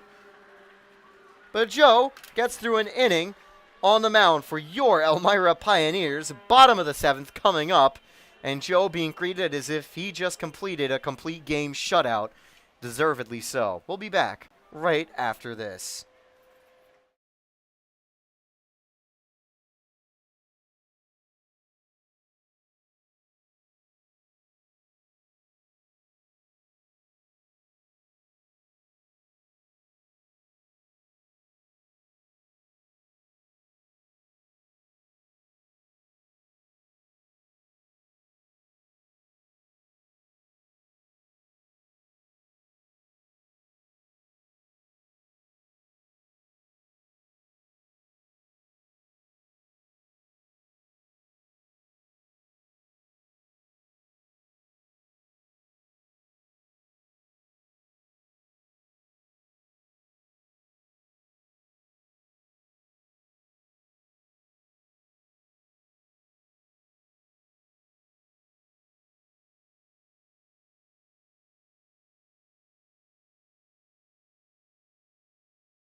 Wall leading off for your Elmira Pioneers here in the bottom of the 7th. Again, tonight is Hilliard's Thunderstick night. If you came out to Dunfield, you've got yourself some Thundersticks.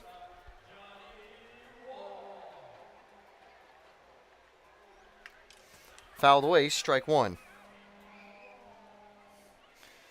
The lead has shrunk a little bit. 8-3 is currently the scoreline. Joe Muzio came on and did his best. Kept it quiet for the most part. Strike 2 that time. And Van Duzer still on the mound for the Mansfield Punishers. Here's the 0-2. That one's going to be driven to the outfield. Parks getting under it. And gets out number 1.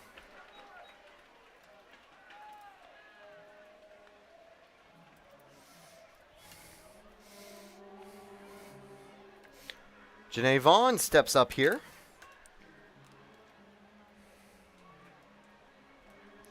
For the game, he's 1 for 2 with a walk.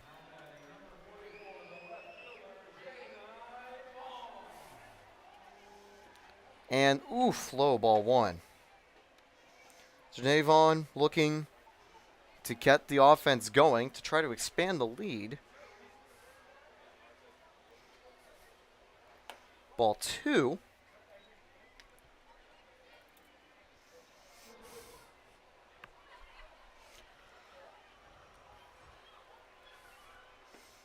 Ball 3 just outside. 1 pitch away from getting on base again is Vaughn. Strike 1. That one right down the middle. See what happens on this 3-1 pitch here from Van Dozer. Swing and a miss. 3-2 count now. Here's the pitch from Van Duzer.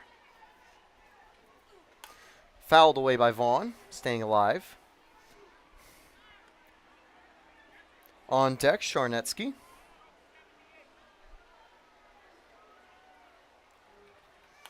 Vaughn fouling that one off. No souvenirs on the roof yet. Couple balls have gotten close, though. 3-2 now to Janae Vaughn. Vaughn drives that deep left field, but probably a couple hundred feet to the left. That one hitting off a picnic table. Foul. 3-2 count. Still the bottom of the 7th. One away. Full count, Janae Vaughn. And ball 4. Vaughn gets the base on balls after a long battle. Charnetsky steps aboard here.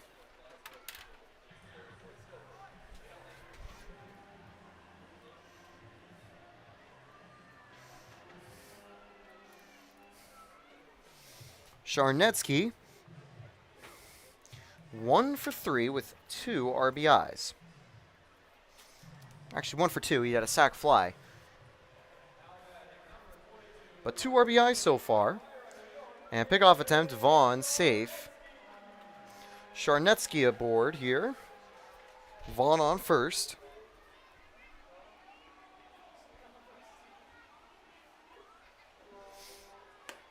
High, ball 1.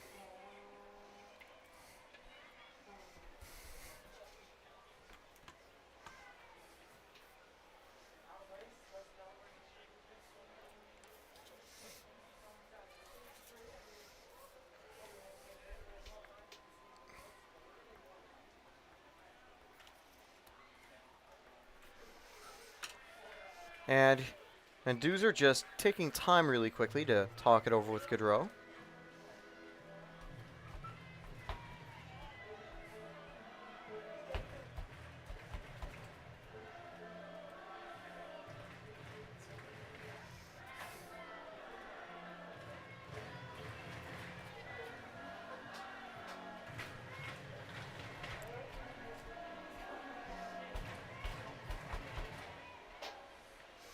One-0 for Charnetsky. Outside, ball 2. Vaughn safe. Back in time.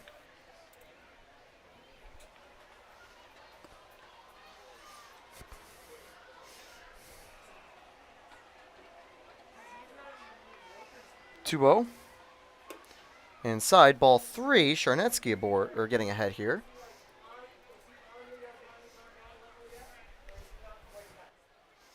Three-0 here for Charnetsky. And ball 4. Wait a minute. Yep, ball 4. The umpire is signaling it is a walk. I think Charnetsky was a little confused. He wasn't sure what the count was. That's going to bring up Hanley.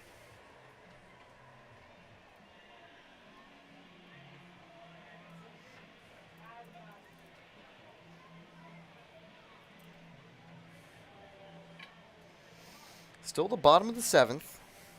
1 away. 2 aboard. Hanley 2-1. Here's the first pitch from Van Duzer.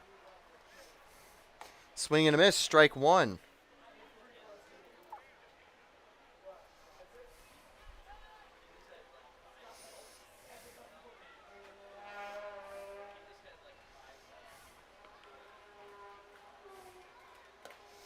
Outside, ball 1.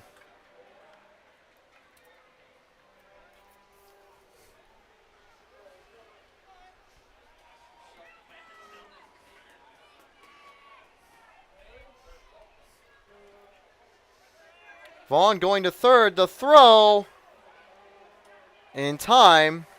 So they do get 1 on a double steal. 2 outs, 2-1 count.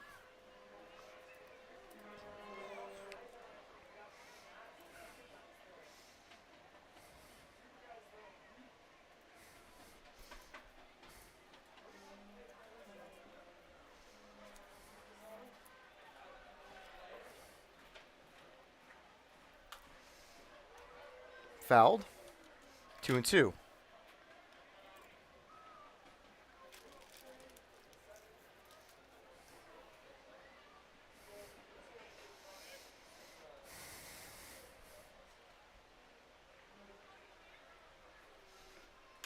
That one's going to be grounded over to short. Peterson picks it up. The throw This time on target, the inning is over.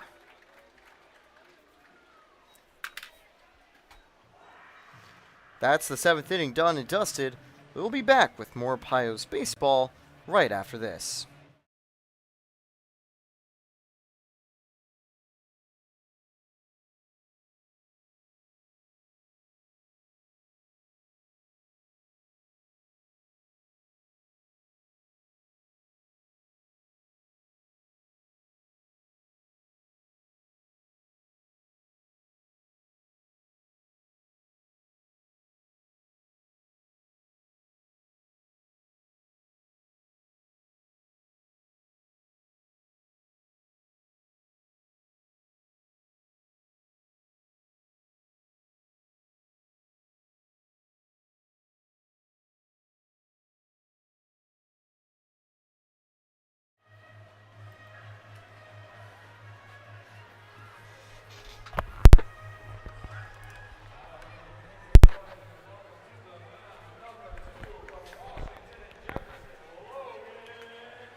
Shader steps in here. He's coming for the top of the 8th inning. Muzio's day done after 1 inning, 2 earned on 2 hits.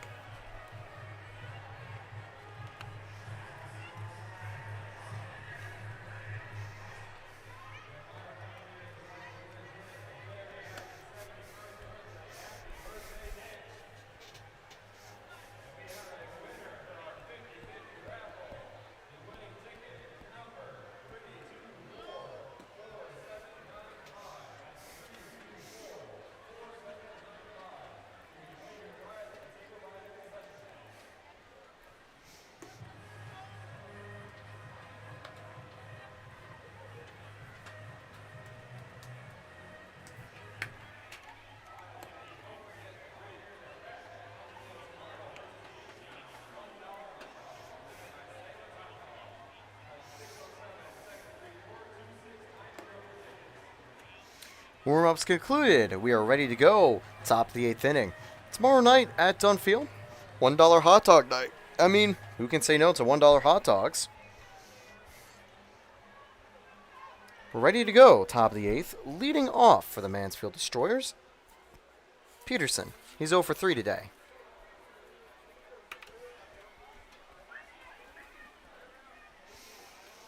Shader in here.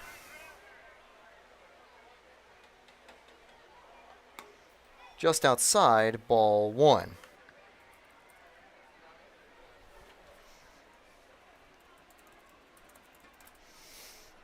Swing and a miss. Strike 1 right there.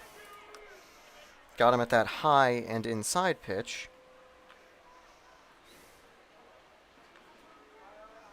1-1. Ball 2 just off the glove of Bartenstein. 2-1.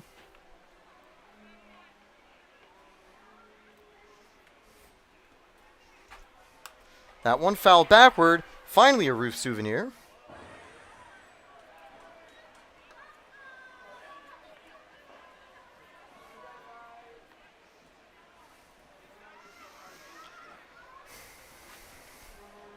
Here's the 2-2. And strike 3. Gets the strikeout looking.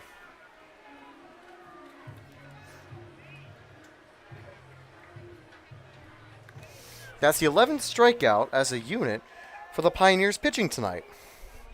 That'll bring up number 28.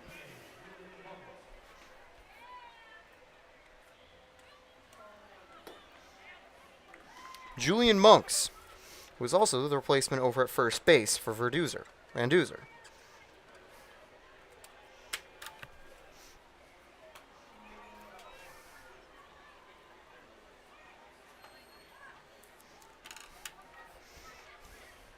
0-2 to Monks.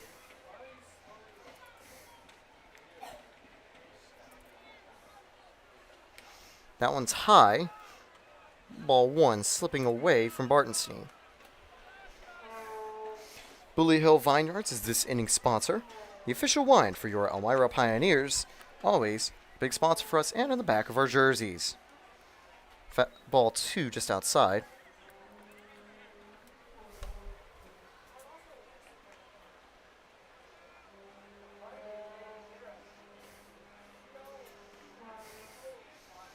Two. That one's fouled. Barnstein running, but not able to get it. Count remains 2-2.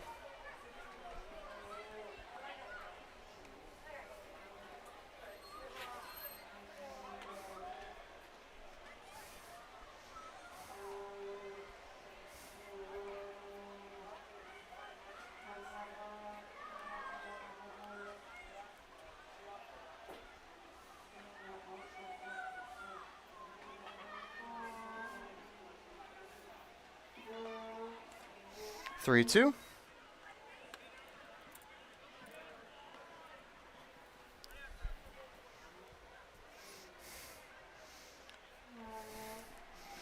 And ball 4 just a bit high. Monks gets a board. Scott stepping up here. 1 away, 1 on.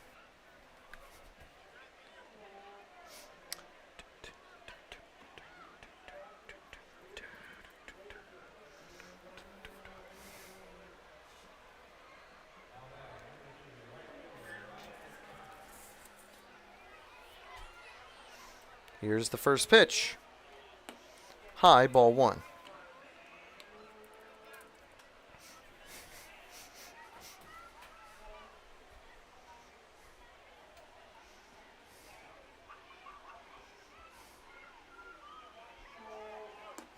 Runner stays put.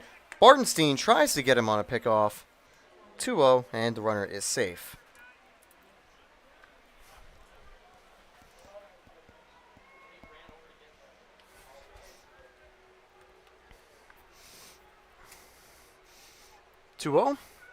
This time finds ball 3.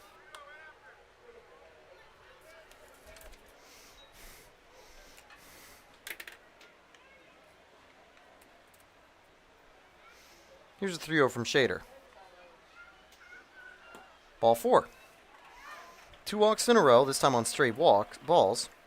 One of them I'd say was pretty close to a strike, but no call from the ump. 2 aboard now.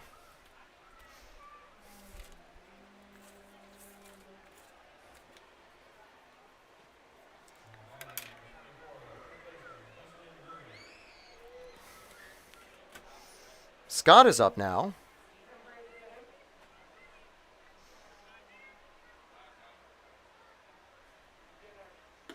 Strike 1.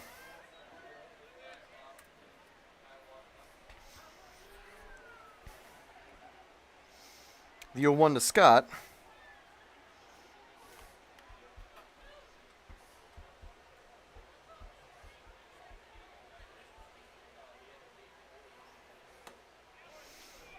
Oh, 2.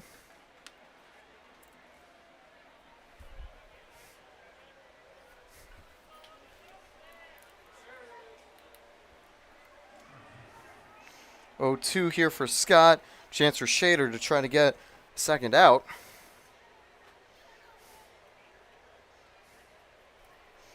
High, ball 1.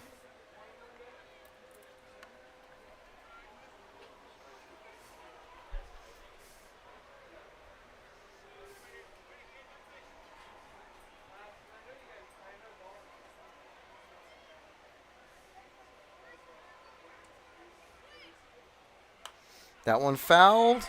Not in play far enough.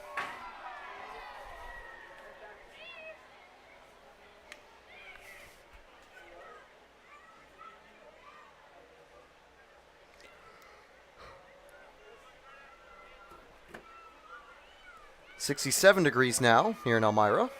Here's the 1-2.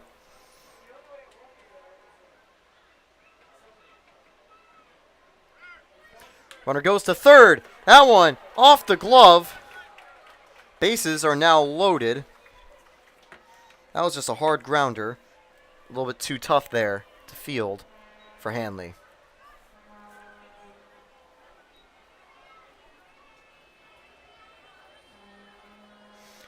Bases loaded for Brown.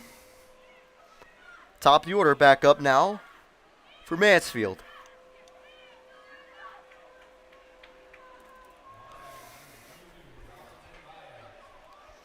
So Byes has come on as a pinch hitter.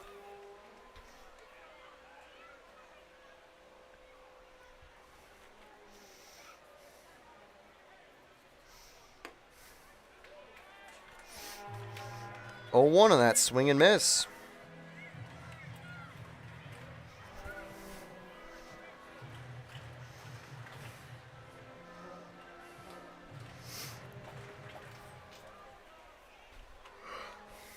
Swing and a miss, strike 2. Shader ahead here.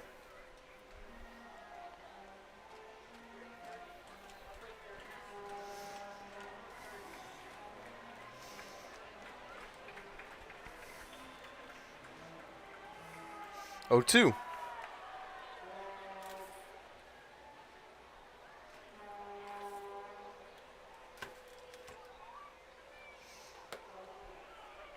Strike 3. Got him right there.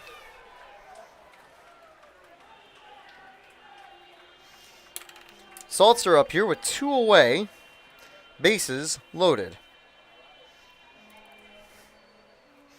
On deck is a man who's 3 for 3, Gaudreau, who's had 3 of the 5 hits tonight for the Mansfield Punishers, or Destroyers. 2 away. Bases still loaded.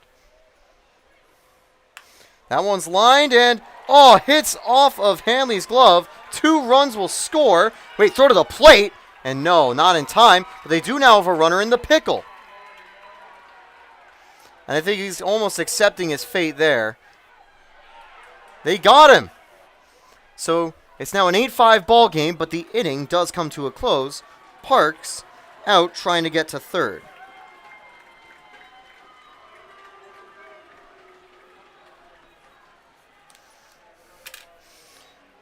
So 2 runs do come home, but the hit isn't in vain. It ends the inning after the runner got caught in the pickle.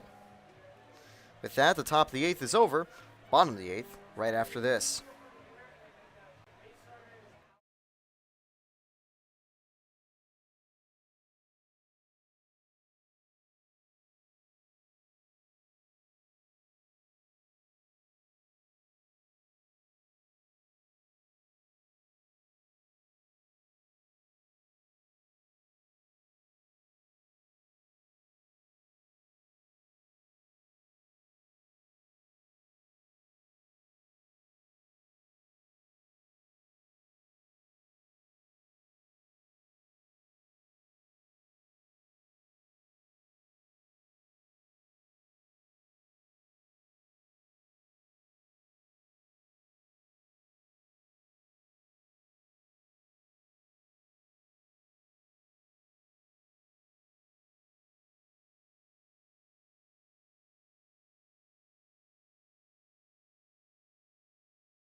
We are back at Dunfield.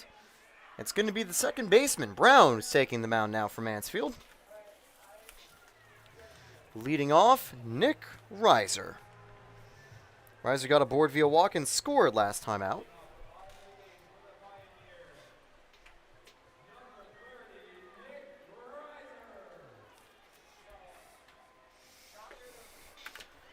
And that is ball 1, a bit low.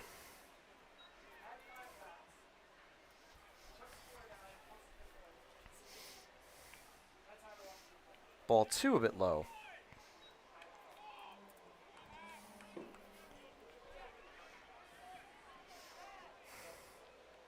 Haynes on deck. That one's going to be grounded right to Brown. Picked up. And that is out number 1.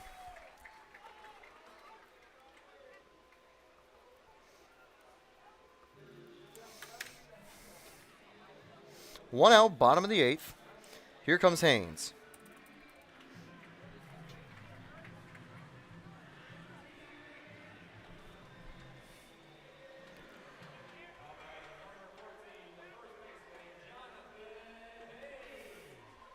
Here's Haynes, 1 out. Ball 1 a bit high.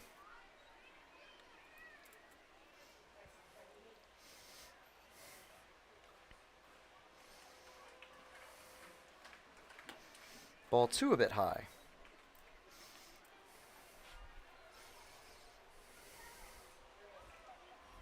Here's the 2-0. Ball 3 a bit high. 3-0 now.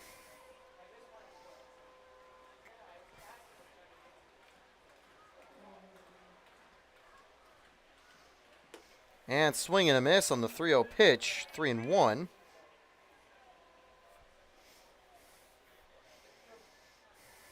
(3-1) for Haynes.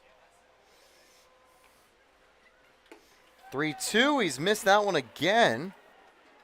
Full count now. 1 away. Can Brown get his second out?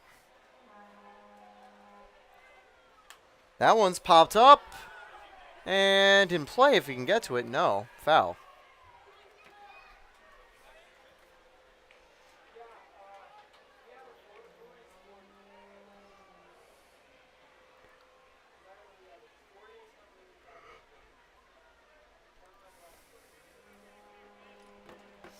(3-2) for Haynes. How will the battle end? Swing and a miss. It's a strikeout. Out number 2. Mason Smith now up. 2 outs.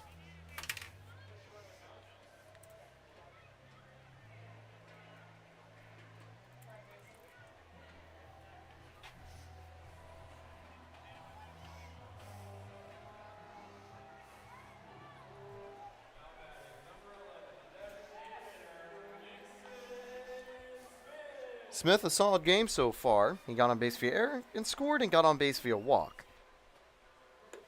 Strike 1 on that outside corner. 0-1 to Smith. That one's a line drive, going to get down in no man's land. It is a single with 2 outs for Mason Smith. Bartenstein, no, we're going to see number 40 come up here.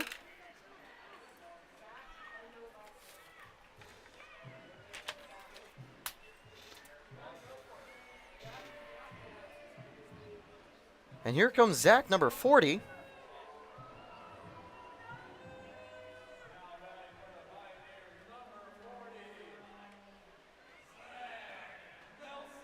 Zach Nelson.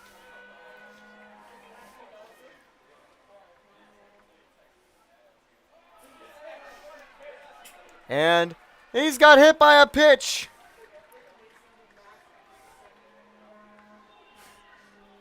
Nelson gets aboard with 2 outs. There are now 2 runners on. That's going to bring up top of the order, Odom. And great to see Nelson just getting on base.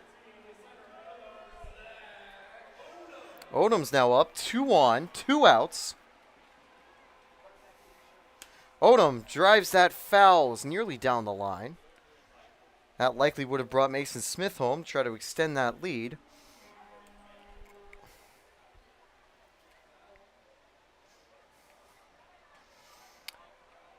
Oh, 1.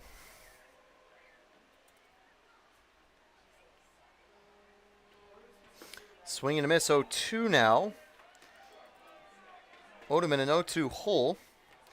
He's 0 for 4 today, but he does have an RBI and did score when he got on base via error.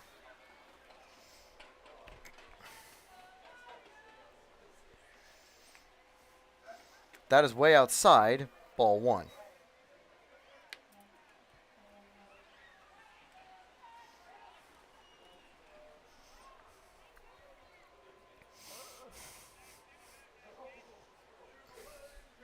One, two. And strike 3. The inning's over. Odom took that pitch. I was just inside the zone. And that'll be all she wrote for the Pioneers. The bottom of the 8th. Top of the 9th, last chance saloon for Mansfield coming up.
And warming up for the Elmira Pioneers, number 38, a Pioneers team legend.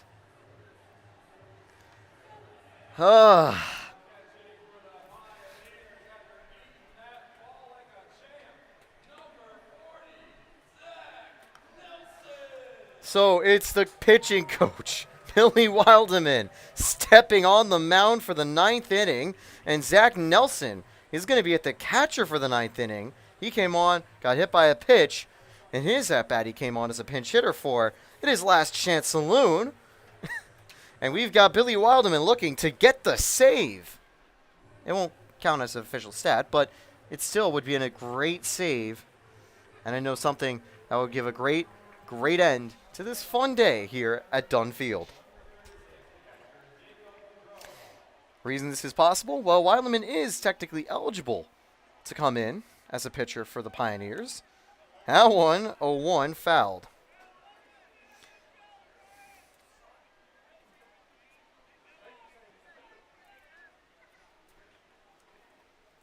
Here's the 0-1 for Wilderman. Just outside, ball 1.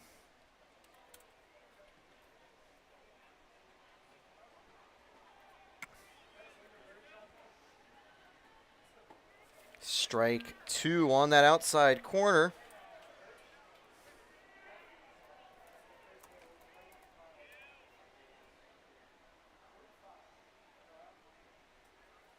One, two.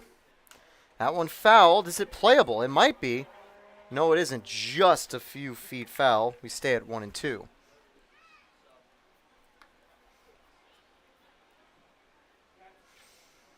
Wildman from Malloy College getting a chance here. And because he is eligible, if the Pioneers do ever need him in a 20-inning game, he could come in and try to pitch through an inning. He's going to step off and think it over. 1-2.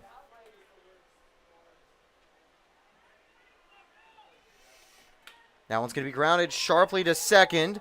Picked up. That's out number 1. A great grab there by Phelps. That's the first out of the 9th inning.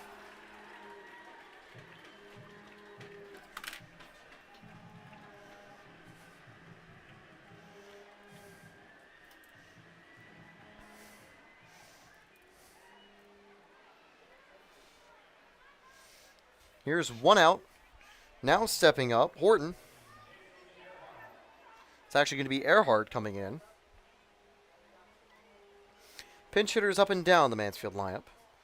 Ball 1.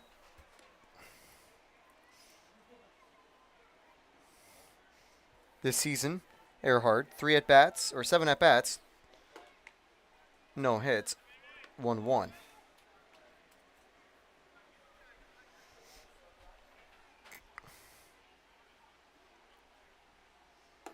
Strike 2. 1-2 count for Earhart. Can Wildman get his second out in a row? Oh, that was definitely strike 3. 2-2 count.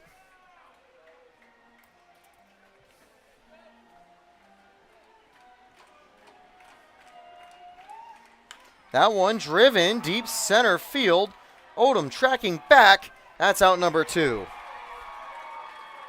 1 out to go before the Payos win in this intra-league exhibition.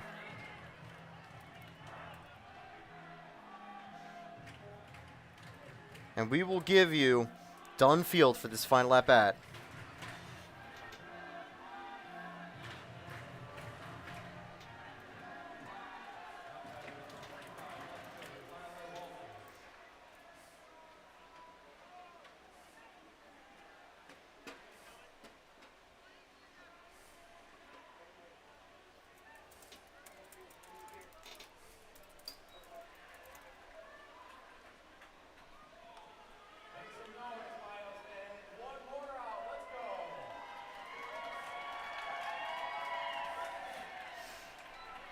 Oh, 1 count.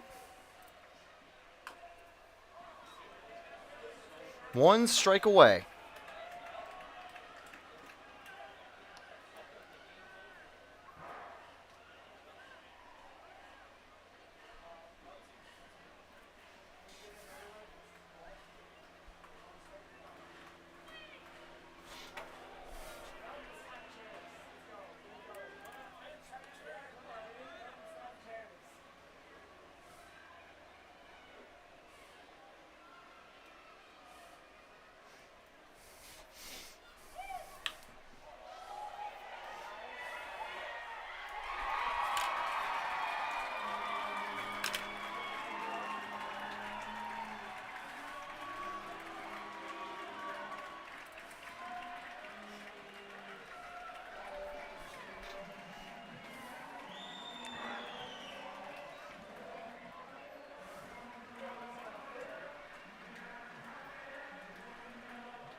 And with that, the Elmira Pioneers win. A good catch there, a tricky one, but Vaughn comes up with it. It's a 1-2-3 inning.